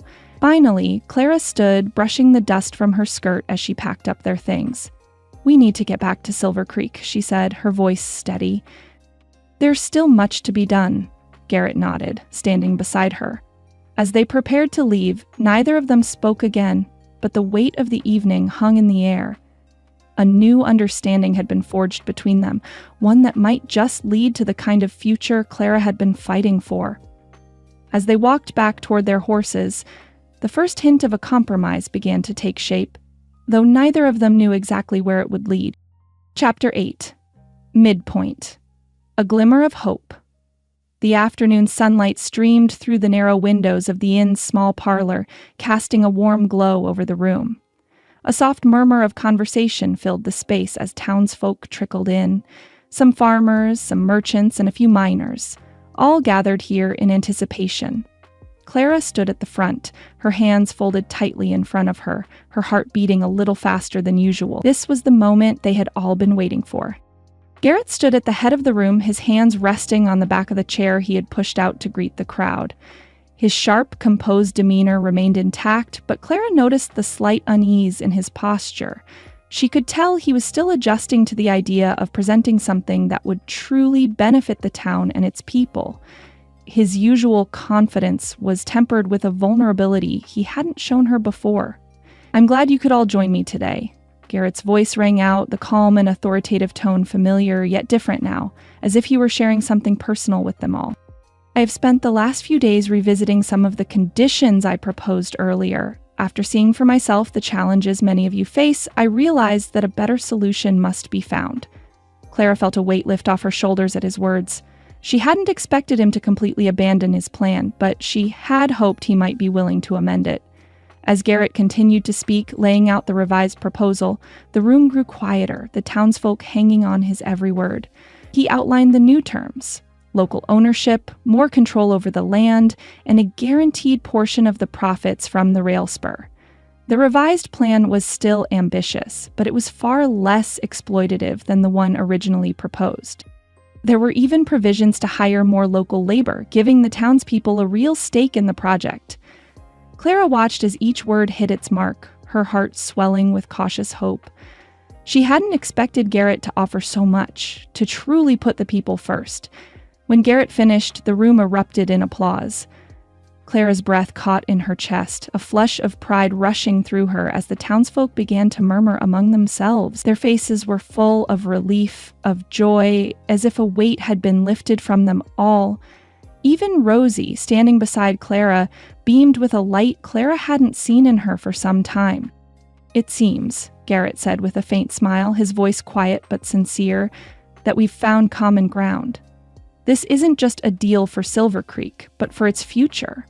Together we'll build something better than any of us could alone." Clara felt a rush of emotion, her eyes meeting his. There was more than business between them now. There was a shared understanding, a belief in what they could accomplish if they worked together. She had seen a new side to Garrett, a man who had been changed by what he had witnessed, a man who now saw beyond the bottom line. "Thank you, Mr. Hollingsworth," Clara said, her voice steady, despite the warmth spreading through her chest. I didn't expect this. You've given us a real chance to turn things around." Garrett's eyes met hers, and for a brief moment their gaze held. There was something unspoken between them, something that went beyond the business deal they had just struck. But before either of them could say more, the room filled with excited chatter, and the crowd began to gather in small groups, discussing the new plan with eager optimism. It was as if Silver Creek had been given a second chance, and for the first time in a long time, Clara allowed herself to believe it could be true. As the townsfolk continued to share their thoughts, Garrett turned to Clara with a small smile. "It seems we've made a good impression," he said, his voice softer now, tinged with the relief of a job well done. Clara nodded, her heart light with the weight of the moment. "I think you've made a lot of people very happy today, including me." Before Garrett could respond, the door to the parlor swung open, and a messenger in a worn brown coat stepped into the room, holding a telegram in his hand. The energy in the room shifted, and the messenger's eyes quickly scanned the crowd before he made his way toward Garrett. "Mr. Hollingsworth," the man called out, holding the telegram out toward Garrett.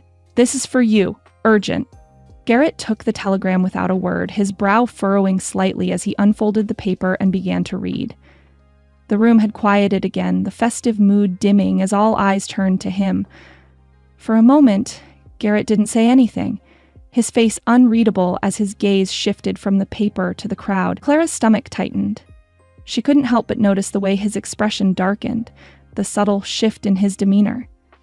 He folded the paper and slid it into his coat pocket before turning to the crowd, forcing a smile that didn't quite reach his eyes. "It's nothing to worry about," he said, his tone more clipped than before. "Just a small matter I need to attend to. I'll be back shortly." The tension in the room was palpable, but the townsfolk quickly resumed their discussions, though the excitement had dimmed slightly. Clara watched Garrett, noting the way he stepped away from the crowd, his face now shadowed with something she couldn't place. She wanted to follow him, to ask what had just happened, but something held her back. Instead, she stayed where she was, her thoughts churning. She had seen a new side to Garrett today, a man willing to listen, willing to compromise. But now, after receiving that telegram, Clara couldn't shake the feeling that something else was at play, something larger than the progress they had just celebrated. As the crowd began to thin out, Clara made her way outside to catch her breath, the cool air helping to clear her mind. Garrett followed her moments later, his face still clouded with whatever had been in that telegram.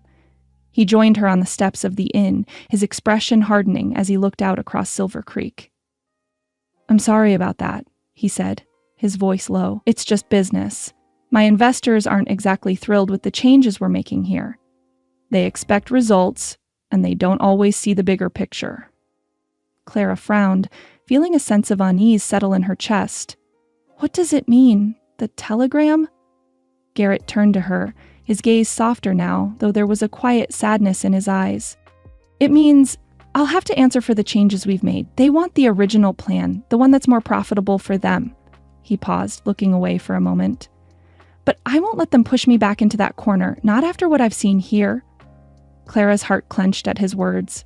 She had seen the struggle in him, the internal battle he was facing between his loyalty to the investors and his newfound understanding of what the people of Silver Creek needed. She wanted to believe him, to trust that he would stand by the town and its people.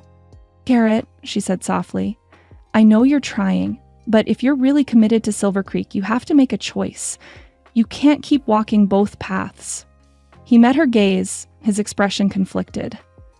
"I know, and I'll make it right. But I need time." Clara nodded, feeling a pang of uncertainty. She had believed that this was the turning point, the moment when everything would change for the better. But now, with Garrett's troubled expression and the weight of his investors' expectations hanging over him, Clara couldn't shake the feeling that the fight wasn't over. Not by a long shot. As they stood there in the fading light, the promise of hope seemed to dim just slightly, the path ahead unclear once more. But for the first time, Clara felt a flicker of belief that Garrett might truly be on her side. For now, that would have to be enough. The telegram arrived at the inn just before midday, delivered by the same messenger who had brought Garrett the good news only a few days earlier. This time, the tension in the air was palpable, the paper in Garrett's hands feeling heavier than any of the plans he had reviewed before. He stood in the makeshift office in the back of the inn, the door closed behind him as he scanned the short, terse message from his East Coast investors. He read the words over and over again, each line a blow that landed heavier than the last. "Reinstate the original plan, Hollingsworth, or we'll withdraw our funding," it read. "You'll risk not only your financial backing, but your reputation as well." His heart pounded in his chest as he clenched the telegram, the ink blurring slightly in his vision. The investors were offering an ultimatum, a return to the very deal he had tried to amend, the one that had the potential to tear Silver Creek apart and enrich the railroad at the expense of its people. They didn't care about the workers, the families, or the town's future. All they wanted was profit, and they weren't afraid to use their leverage to get it. Garrett stood in silence for a moment, the weight of their demands pressing down on him. He could feel the familiar pull of duty, the expectation that he would toe the line for the sake of his career, his name, and his future. But then he thought of Clara, the hope in her eyes when he had offered the revised plan. He thought of the people of Silver Creek who had begun to believe that change was possible. Would he betray them all for the sake of his investors? The thought made his stomach twist. The sound of the door creaking open behind him broke his reverie, and Garrett quickly folded the telegram, slipping it into his coat pocket as Clara entered the room. Her steps were light, but there was a sense of purpose in her movements. She was eager, as always, to finalize the deal they had worked so hard to negotiate, but Garrett saw the concern in her eyes when she caught sight of the tension in his posture. "Mr. Hollingsworth?" Clara asked, her voice soft but wary. "I didn't mean to interrupt. I wanted to discuss the final terms of the deal, if now is a good time." Garrett glanced at her, forcing a smile that didn't quite reach his eyes. "Of course, Miss Dalton. I'm just processing a few things. Nothing to worry about." But Clara wasn't fooled. She could read him too well now, could see the weight of something heavy hanging between them. She paused in the doorway, her gaze not leaving his. "What's wrong?" she asked, her voice laced with concern. "You're not acting like yourself." Garrett straightened, clearing his throat. "It's nothing really, just some final details to work out. The investors have made their expectations clear, and I need to adjust a few things on my end." He forced the words out with a calmness that didn't feel genuine. "We'll make sure everything goes smoothly. I'll have the final terms ready for you soon." Clara didn't respond immediately, her eyes searching his face as if trying to uncover the truth he was hiding. She took a step forward, her brow furrowed. "Garrett, if there's something going on, you don't have to shoulder it alone. I'm here to help, remember?" Garrett hesitated for a moment, his eyes flickering to the pocket where the telegram lay. The weight of the letter seemed to grow heavier with each passing second. He could tell her now, share the pressure he was feeling, but part of him wanted to shield her from the truth, to keep her hopeful for the future they had worked so hard to build. But as Clara waited, her expression earnest, he couldn't help but feel a flicker of something he hadn't expected. Something like trust. He sighed and let the mask slip. "I received a message from my investors today," Garrett confessed, his voice low. "They're not happy with the changes we've made. They want the original plan reinstated, the one that would leave the people of Silver Creek at the mercy of the railroad. They've made it clear that if I don't comply, they'll pull their funding, and with it, any chance of Silver Creek seeing any benefit from the railroad at all." Clara's heart sank, but she didn't flinch. Instead, she took another step closer, her expression a mix of concern and quiet understanding. "What are you going to do?" Garrett looked at her, his eyes hard with the weight of the decision. "I don't know. I've spent my life working to build something that could change the world, but I've never had to choose between what's right and what's easy. I can't..." He stopped himself, realizing he was speaking more honestly than he intended. He cleared his throat. "I can't just betray these people. I can't go back to that." Clara placed a hand on his arm, her touch grounding him in the moment. "You're not alone in this, Garrett," she said quietly. "You don't have to sacrifice everything for a deal you know isn't right. We've worked too hard to give up now." His heart tightened at her words, a swell of gratitude and something deeper rising within him. The sincerity in her voice, the way she always believed in the possibility of good, even when it seemed impossible, stirred something inside him. But he also knew the stakes had never been higher. The choices he made now would shape the future of not just Silver Creek, but everything he had worked for. The afternoon wore on, and Garrett found himself walking through Silver Creek's main street, trying to shake off the weight of his decision. The sun was still high, casting shadows over the bustling town. People were going about their daily business, talking and laughing, as though the world wasn't teetering on the edge of a precipice. He could hear the clink of metal from the blacksmith's shop, the clip-clop of horses' hooves on the cobblestone streets.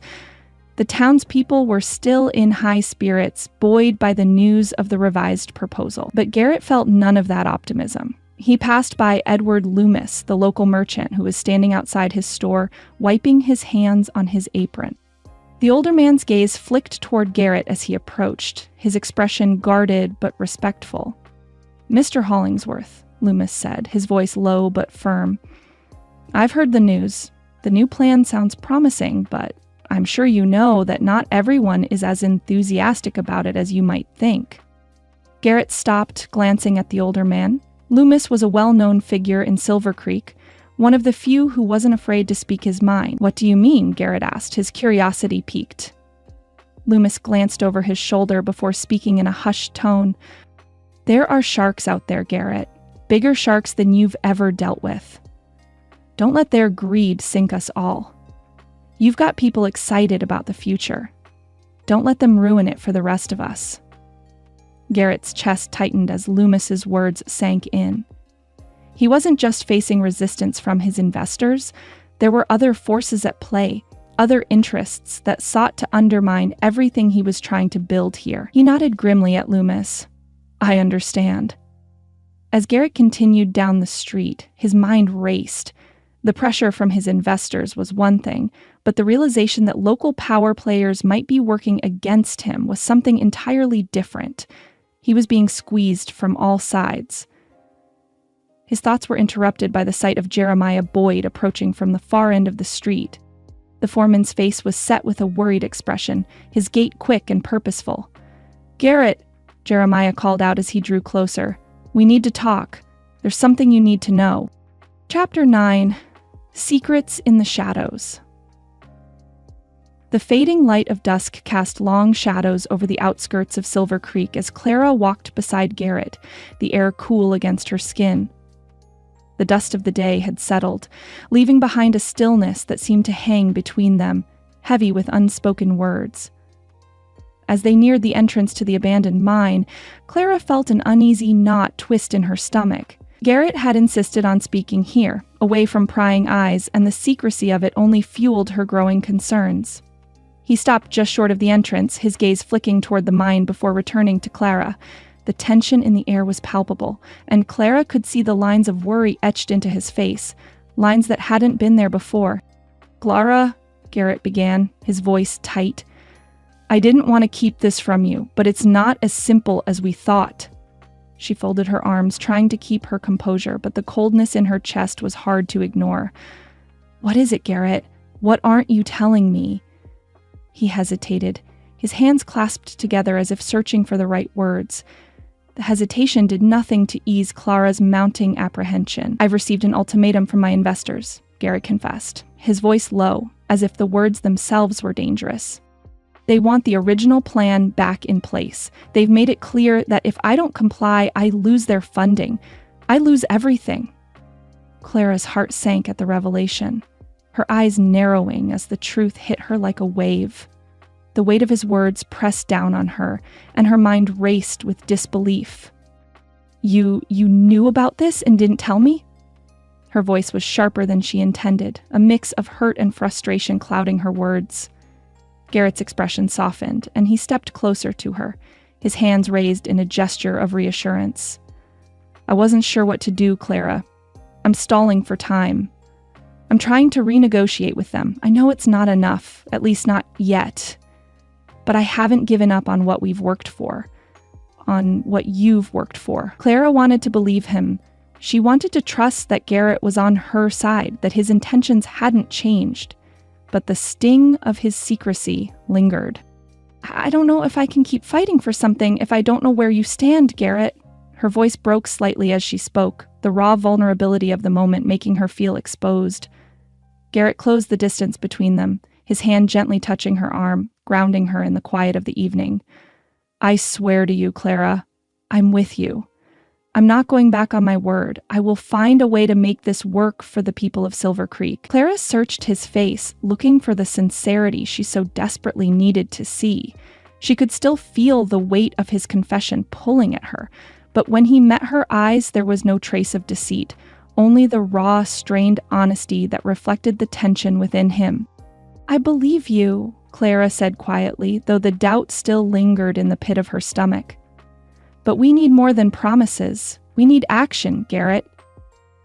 And I need to know you'll do what's right, even if it costs you everything. Garrett's jaw tightened, but he nodded, a spark of determination flickering in his eyes. I will, Clara. I won't let anyone destroy this town. They stood there for a moment, the weight of their words hanging between them. The fading light of the day wrapped around them like a veil, but it wasn't enough to dispel the uncertainty that lingered in Clara's heart. There was still so much at stake, and no matter how much they both wanted to believe in the future they had fought for, the shadow of Garrett's investors loomed over them like an inescapable cloud. I'll keep pushing, Clara said finally, her voice steadying, but I won't do it alone. I need you to stay by my side, Garrett. If we're going to save Silver Creek, we have to do it together. Garrett nodded, his eyes locking onto hers. Together, he repeated, his voice low and resolute.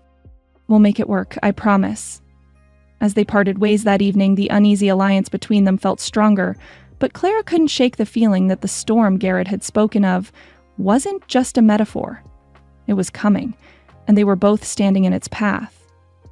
The night deepened as Clara made her way back to the Dalton homestead. The path was quiet, the sounds of the town fading into the distance as she approached the house. The weight of the conversation with Garrett hung heavily on her, but there was little time for reflection. As she stepped through the door, the sight of her father lying in bed sent a pang of worry through her heart. Jacob's condition had worsened in the past few days. His cough was harsher now, his breathing more labored, and Clara could see the toll it had taken on him. The local doctor had done what he could, but the medicine they could afford was barely enough to stave off the symptoms, let alone cure the illness that had gripped him. Pa, Clara whispered, kneeling beside the bed. Jacob's eyes fluttered open, and he gave her a weak smile. Clara, he rasped, his voice barely a whisper. You're home. She smiled gently, brushing the hair from his forehead. How are you feeling? Jacob's smile faded, and he winced slightly as he adjusted his position. I'm not long for this world, Clara, you know that. But there's still time to fight for Silver Creek. Her heart ached as she took his hand, her fingers brushing against the calluses of his weathered skin. We're going to make it right, Pa. I'm doing everything I can. The railroad's proposal has changed. And Garrett... Jacob interrupted her, his grip tightening around her hand, his eyes clear and sharp despite his weakened state. I know what you're doing, Clara. I've seen the way you've fought for this town, for its people. But you can't fight alone. You need to trust those around you, even if it's hard. Clara nodded, swallowing the lump in her throat. I'll make sure you're taken care of, Pa, and I won't stop fighting for Silver Creek, I promise you. Jacob gave a faint, knowing smile. That's my girl. Don't let anyone take that fight away from you. You're the heart of this town now. Keep it strong. Clara's heart ached as she leaned down to kiss his forehead, her thoughts spinning with the weight of everything that was at stake. The uncertainty of Garrett's position, her father's declining health, and the growing tension in Silver Creek. It was all closing in on her. And yet, the fire her father had passed on to her burned brightly. She stepped outside, the cool night air wrapping around her like a cloak as she gazed up at the stars. The darkness seemed to mirror the storm building on the horizon, and Clara couldn't shake the feeling that the worst was yet to come. Late that night, in a dimly lit office, a different conversation was taking place. One that would have grave consequences for Clara and Garrett.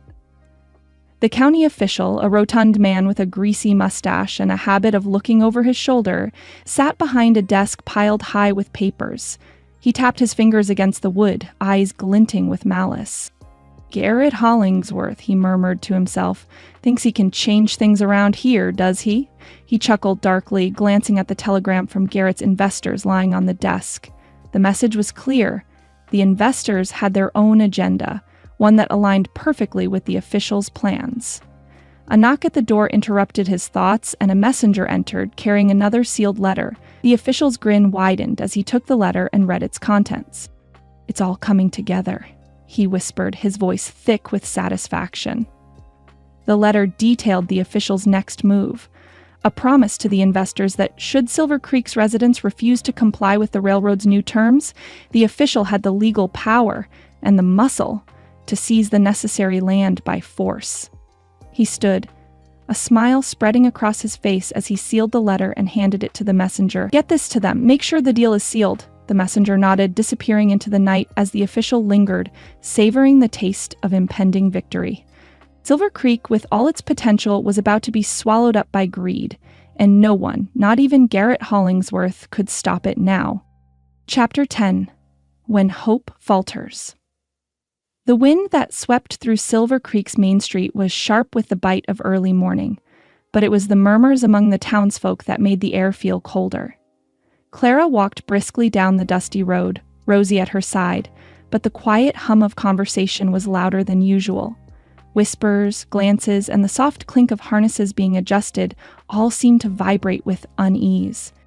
The tension was palpable. Something was wrong, and Clara could feel it deep in her bones. "Did you hear?" A voice called from behind them, and Clara turned to see Mrs. Mulligan, her face pale and drawn. "They say the railroad is going to foreclose on properties if we don't sign the original deal. All that talk about compromise. Was it just a lie?" Clara's stomach dropped, and Rosie's face tightened with concern. The words were like a slap to the face, and Clara struggled to keep her composure, knowing that fear could spread faster than the truth in moments like this. She smiled, but it felt forced. "I haven't heard anything about that," Clara said, her voice as steady as she could make it. "But I promise you, we're working on making sure that doesn't happen." Another neighbor, Mrs. Thompson, approached, her hands shaking. My land's been in my family for generations. I can't just hand it over, not to them, not to anyone." "Clara, what's going on?" Rosie whispered, her voice laced with fear. "This isn't the first time I've heard rumors like this. They're saying the railroad's coming to take everything. People are panicking." Clara's mind raced. The original plan was supposed to be dead. Garrett had promised them something better. Had he failed them after all? Was this a betrayal she hadn't seen coming? She hadn't wanted to believe it, but the growing unease among the townsfolk made it hard to ignore. "I don't know," Clara muttered, her heart heavy. "But I'll find out. I'll talk to Garrett. He has to know what's happening." The chaos was beginning to build, like an unstoppable tide, and Clara could feel the weight of it pressing in on her. People were rushing to the market to discuss it in hushed tones, fear lacing their voices, each rumor sparking more confusion. Clara felt a pang of helplessness twist in her chest. The foundation they had built with Garrett, with hope for a new future, was crumbling beneath them, and Clara wasn't sure if she could hold it all together much longer. Later that morning, Clara made her way to the inn, her steps quick with a mix of urgency and dread. Garrett had to have answers. She needed to know what had gone wrong, why the people of Silver Creek were being threatened once again. When she arrived at the inn's parlor, it was nearly empty save for Garrett, who stood by the window, his back to her as he looked out at the town. The lines on his face were etched with worry, and Clara felt a cold shiver of dread settle in her stomach. "Garrett," she said, her voice low but firm, "I need answers. The townspeople are in a panic. They're hearing rumors about foreclosures, about the railroad taking our land if we don't accept the original terms. Is this true?" Garrett turned to face her, his expression immediately tense. "What are you talking about?" His voice was sharp, as though her question had caught him off guard. "I didn't authorize any such thing. I've been working to negotiate fair terms. This is exactly the kind of thing I was trying to avoid." Clara's frustration surged, the uncertainty gnawing at her like a wolf at the door. "Then why are the people hearing this? Why is everyone in town panicking? Did you lie to us, Garrett? Were we all just fools to think you were on our side?" Garrett's eyes darkened, and for a brief moment there was a flicker of something in his gaze. Was it guilt? "I'm not lying to you, Clara, I swear. But there are forces at play that I can't control. I'm trying to keep this from going any further. I'm stalling, I'm negotiating, but it's not just me here anymore. The investors have a say, and if I don't deliver, if I don't make them happy, they'll walk away. They'll pull the funding. I can't risk that. Not after everything we've worked for." Clara's chest tightened as she listened, the sting of betrayal sharp in her throat. "So it's true then. You're not in control. You're just another pawn in their game." "No," Garrett snapped, stepping closer. "I'm doing everything I can, Clara. You have to trust me. I'm not abandoning you. I'm not abandoning Silver Creek. But you have to understand. I can't just go against everything the investors want. If I lose their backing, this whole town will suffer.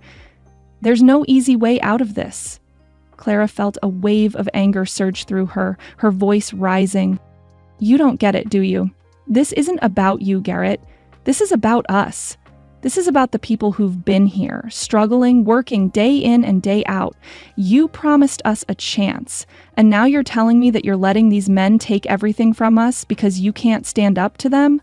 The harsh words hung in the air like a storm cloud. Garrett flinched, but Clara didn't back down. She couldn't. She had to get through to him. The people of Silver Creek had no one else to turn to. "I'm not going to stand here and let you destroy everything we've fought for," she said, her voice breaking with emotion. "You promised us change. Don't you dare take that away." Garrett's face was ashen, and he looked as though he had aged years in the span of minutes. "Clara, please. I'm trying, but I can't stop this alone." Clara turned on her heel, her heart hammering in her chest as she fled from the inn, the bitter taste of defeat settling deep within her. The road ahead seemed so much darker than it had the night before, and as she stepped outside, the weight of everything pressing down on her nearly crushed her spirit. When Clara returned to the Dalton homestead later that night, her heart felt as heavy as the night sky above. She was met by a somber sight: her father's labored breathing, the shallow rise and fall of his chest in the dim light of the house. Jacob was awake, but only just, his face pale and drawn with illness. Clara went to his side, her hands trembling as she brushed his hair back from his forehead. "Pa," she whispered, her voice cracking. "Pa, I don't know what to do anymore. Everything's falling apart. The railroad, Gregor, none of it is what I thought it would be. I feel like I've been fighting this battle for nothing." Jacob opened his eyes, his gaze cloudy but steady as he looked up at her. "Clara," he whispered hoarsely, reaching out to grasp her hand, "you've done more than anyone could ask of you. Don't lose your fight now. Silver Creek, this town is worth it. You have to keep fighting for it. Keep fighting for the people, even if I can't be there to guide you." Clara blinked back tears, her heart breaking at the thought of losing her father.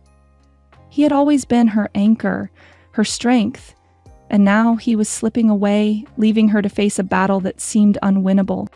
"Peg, I don't know if I can do this without you," she said, her voice barely a whisper. Jacob smiled weakly, the corners of his mouth twitching. "You're stronger than you know, Clara. You've got the heart of a fighter. Don't let the greed of others destroy what we've built here."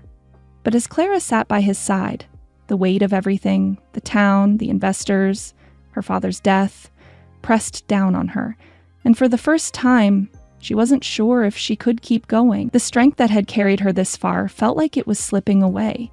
She wondered if it was all over, if Silver Creek could ever be saved. Later that evening, Clara stood outside, the cool air doing little to clear the fog in her mind. She gazed up at the dark sky, feeling the weight of the storm ahead. The storm that threatened to swallow everything.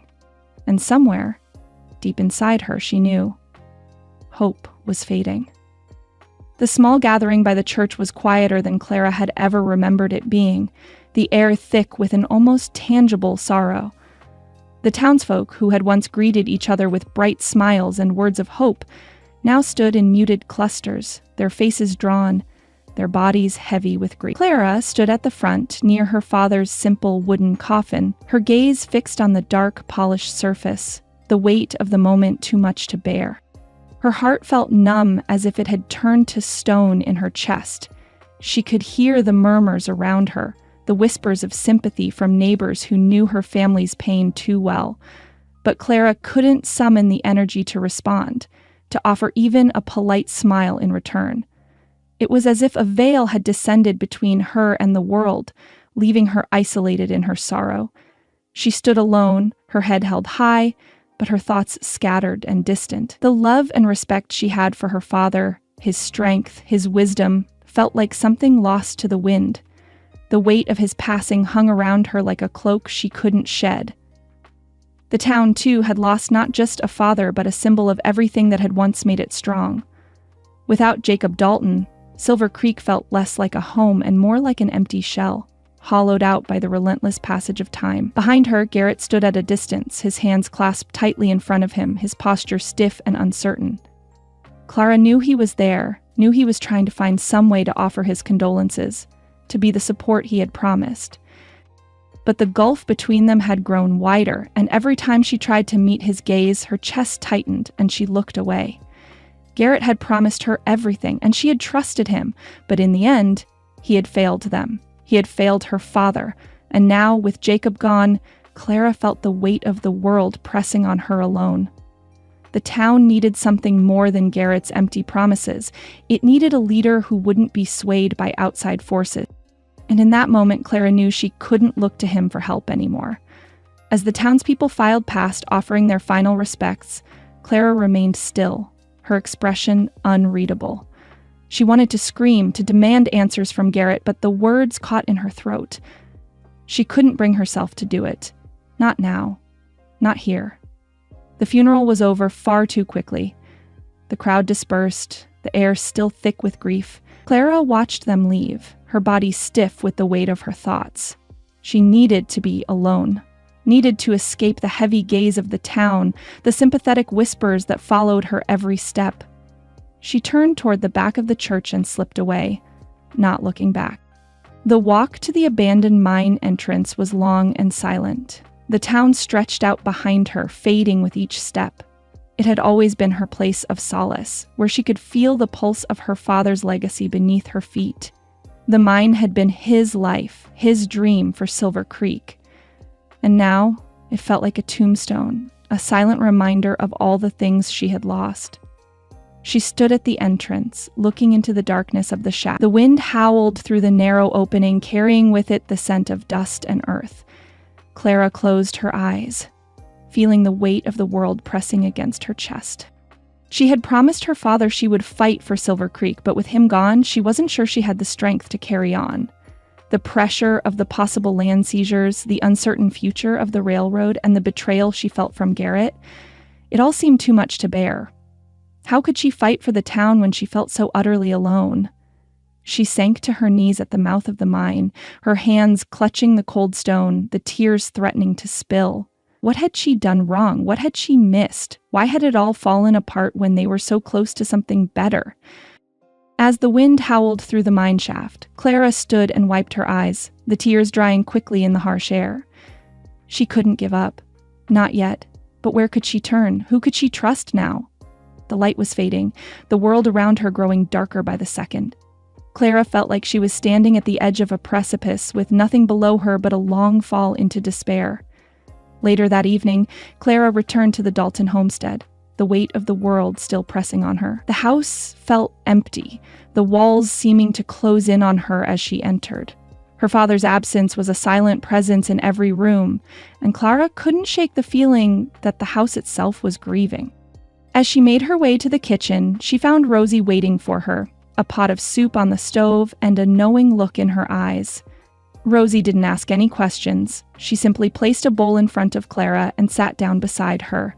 The comfort of her presence was a small balm to Clara's wounded heart, but the gnawing sense of hopelessness wouldn't leave. "Clara," Rosie said softly, her voice a gentle whisper in the quiet room. "I brought you some soup. I thought it might help." Clara nodded absently, but she didn't take a bite. She couldn't bring herself to eat. Instead, she turned her attention to the stack of papers on the table. One ledger in particular caught her eye. It was her father's. She had seen it before, filled with notes about the town, the land, and the plans Jacob had made to secure Silver Creek's future. It was an old ledger, but as Clara flipped through the pages, her eyes caught on something. Notes in the margins, scribbled quickly, detailing things she had never seen before. "Rosie," Clara said, her voice shaky, "look at this." Rosie leaned over, her brow furrowing as she read the notes. This looks like your father's handwriting. But what's this about?" Clara read the notes aloud, her fingers tracing the words as she spoke. Suspected corruption, possible illegal land seizures, Men in the county working together to force the railroad through? Clara's voice faltered as she read, the words sinking in like stones in her stomach. Her father had known about the corruption, had known what was at stake for Silver Creek. She had always assumed he was fighting for the future, for a better life for the town, but these notes suggested something deeper, something sinister. And now, Clara knew what she had to do. Her hands trembled as she closed the ledger, a spark of determination rekindling in her chest. This was why her father had fought so hard.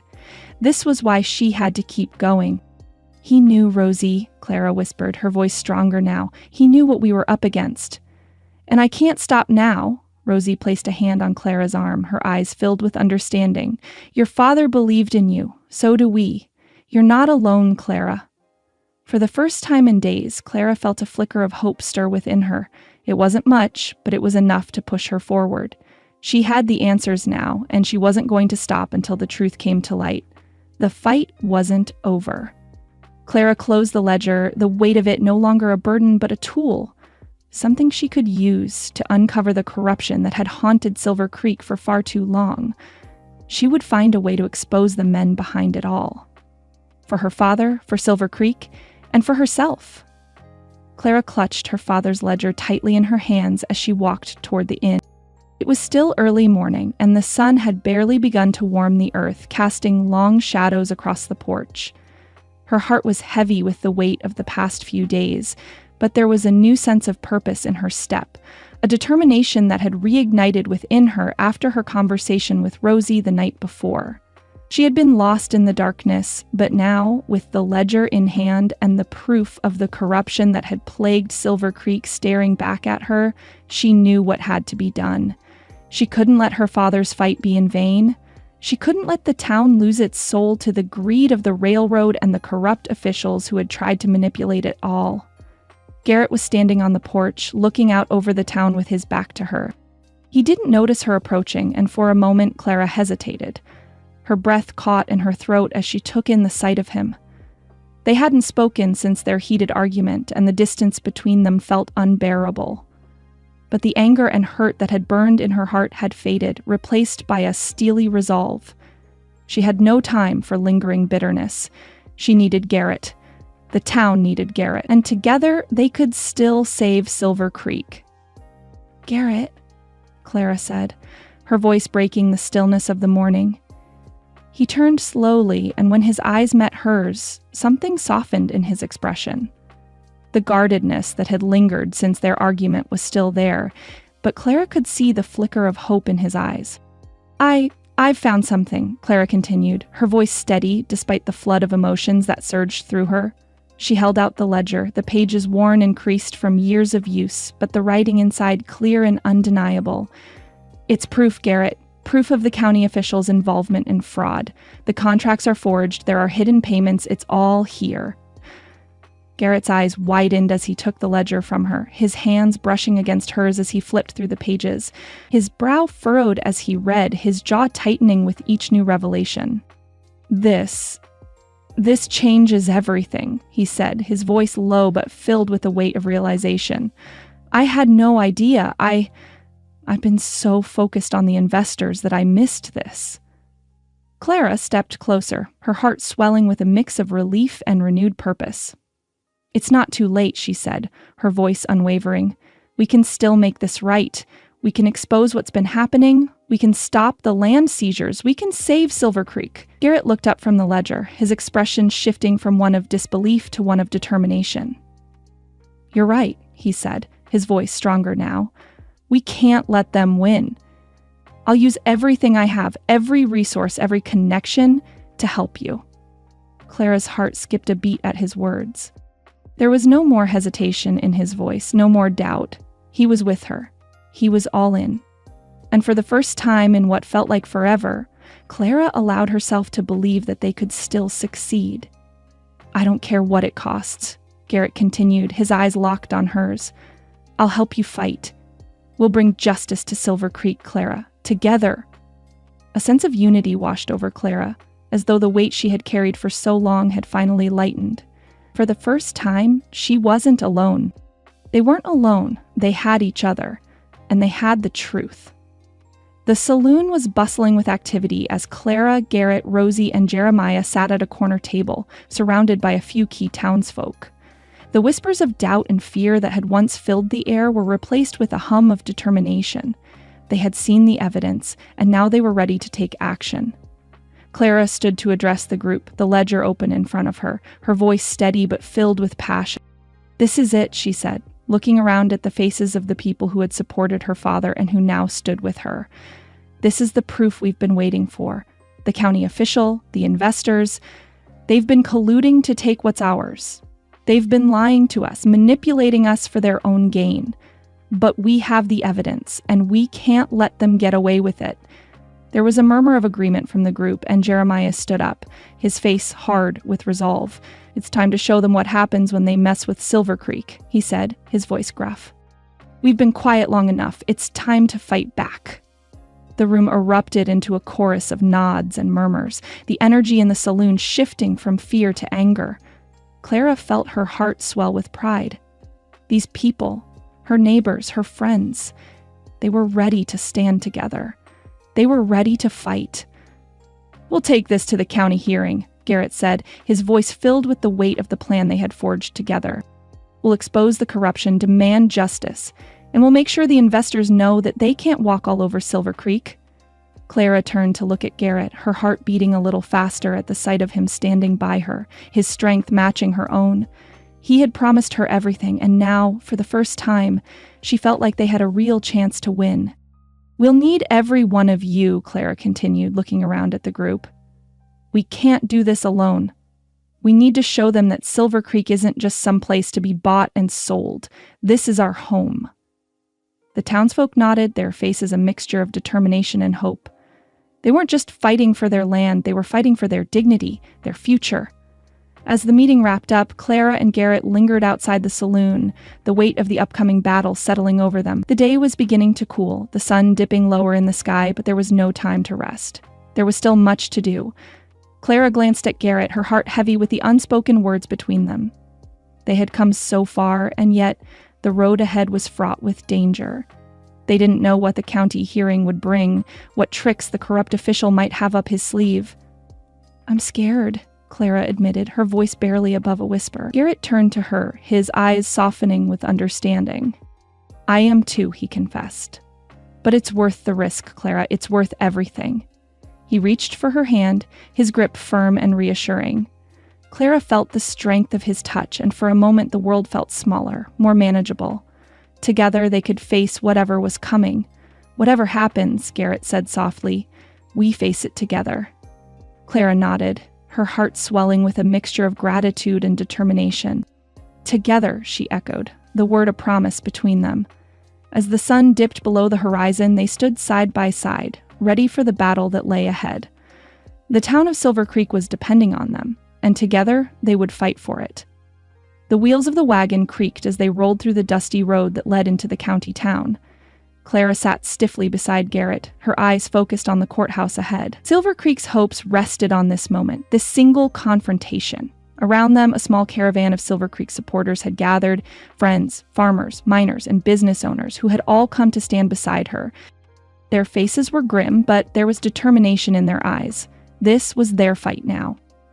The courthouse loomed large, an imposing structure that seemed to mock the townspeople as they arrived.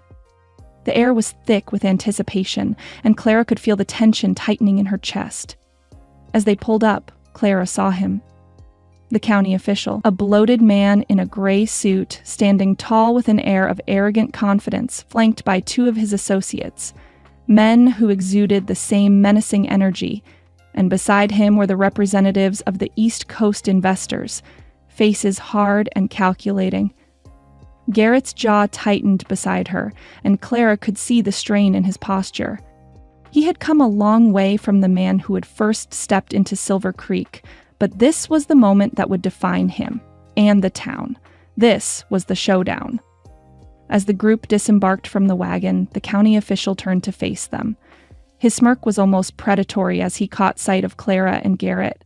His eyes narrowed with calculated malice.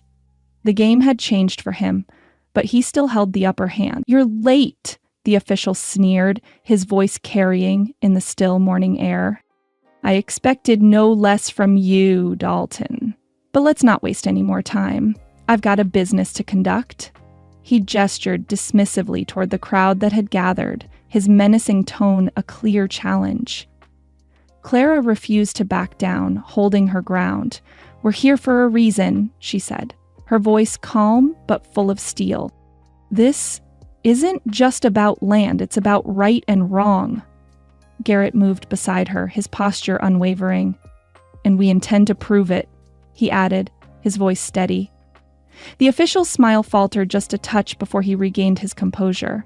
He turned to the judge, a man who had been quietly observing the exchange, and nodded. The hearing began.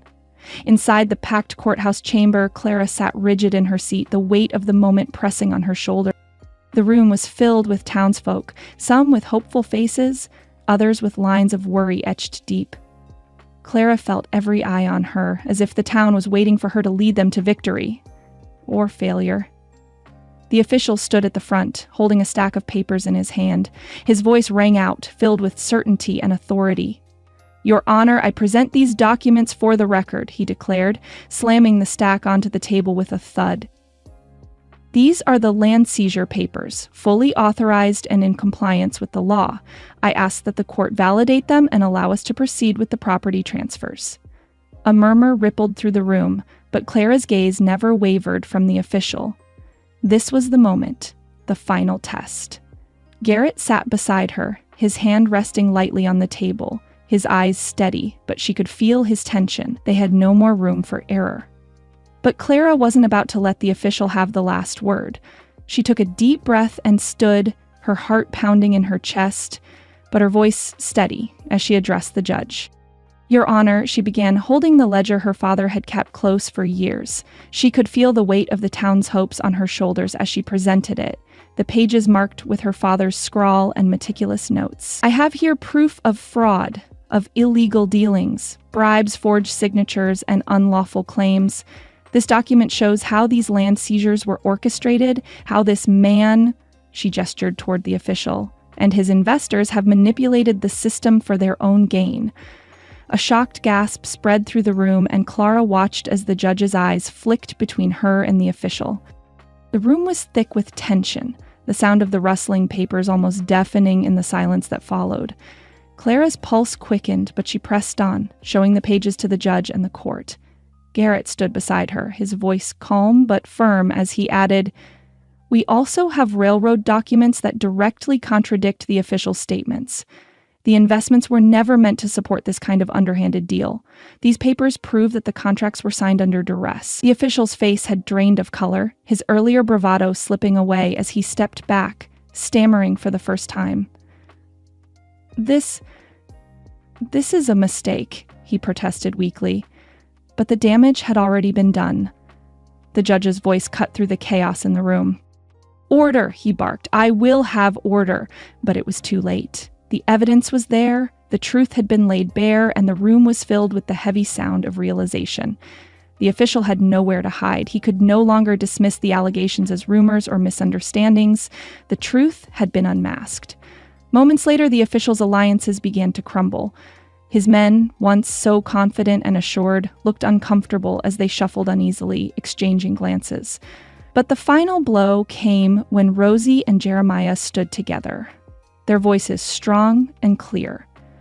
"We've gathered statements from miners in the neighboring camp," Rosie said, her voice steady, despite the weight of what they were about to reveal. "These men can testify to the corruption this official tried to spread to other towns, using the same underhanded tactics. We've seen it before." Jeremiah's voice was rough, but it carried the force of someone who had seen the worst of what the official was capable of. "This man doesn't just hurt Silver Creek," he said, his eyes blazing with righteous anger. "He's been trying to do this everywhere he goes. The people he's working with, these investors, they've been stealing from us all." The judge looked at the official, his face grim with the weight of the situation.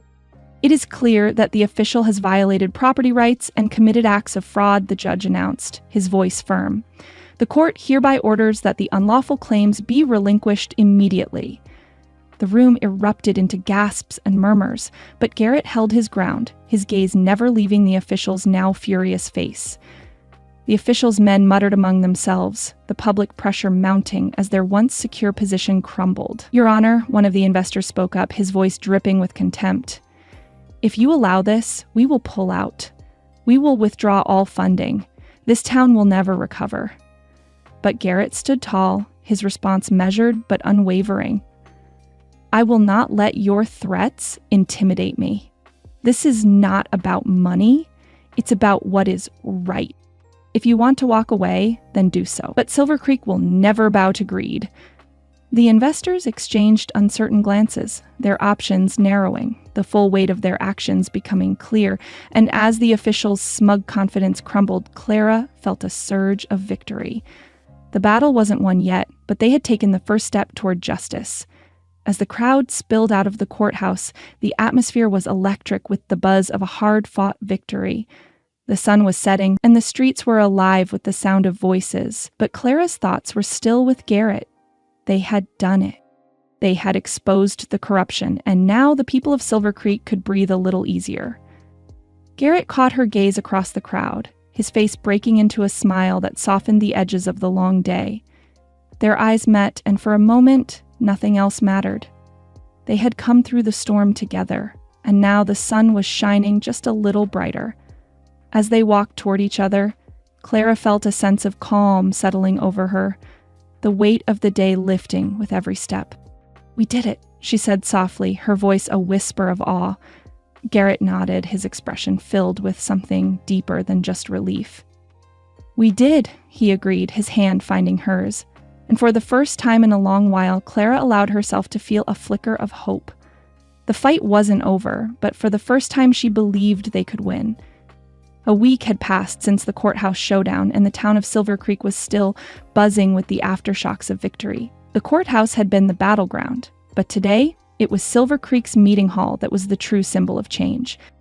The hall was full to the brim, with the town's citizens gathered in anticipation, ready to sign the new railroad contract that would reshape their future. Clara stood at the front, her heart a mixture of pride and exhaustion, as she watched Garrett prepare to lead the charge on this final, crucial step. The corrupt official was gone, his influence shattered by the very town he had once sought to control. The East Coast investors had been cowed by public outrage, their threats rendered meaningless in the wake of Clara's determination. Now, Silver Creek was poised to turn a new page. Garrett, the man who had once been a symbol of the railroad's oppressive power, had become an ally, guiding them through the storm to this moment of hope. Garrett stepped forward, his voice steady and strong as he addressed the crowd. "This contract isn't just about the railroad.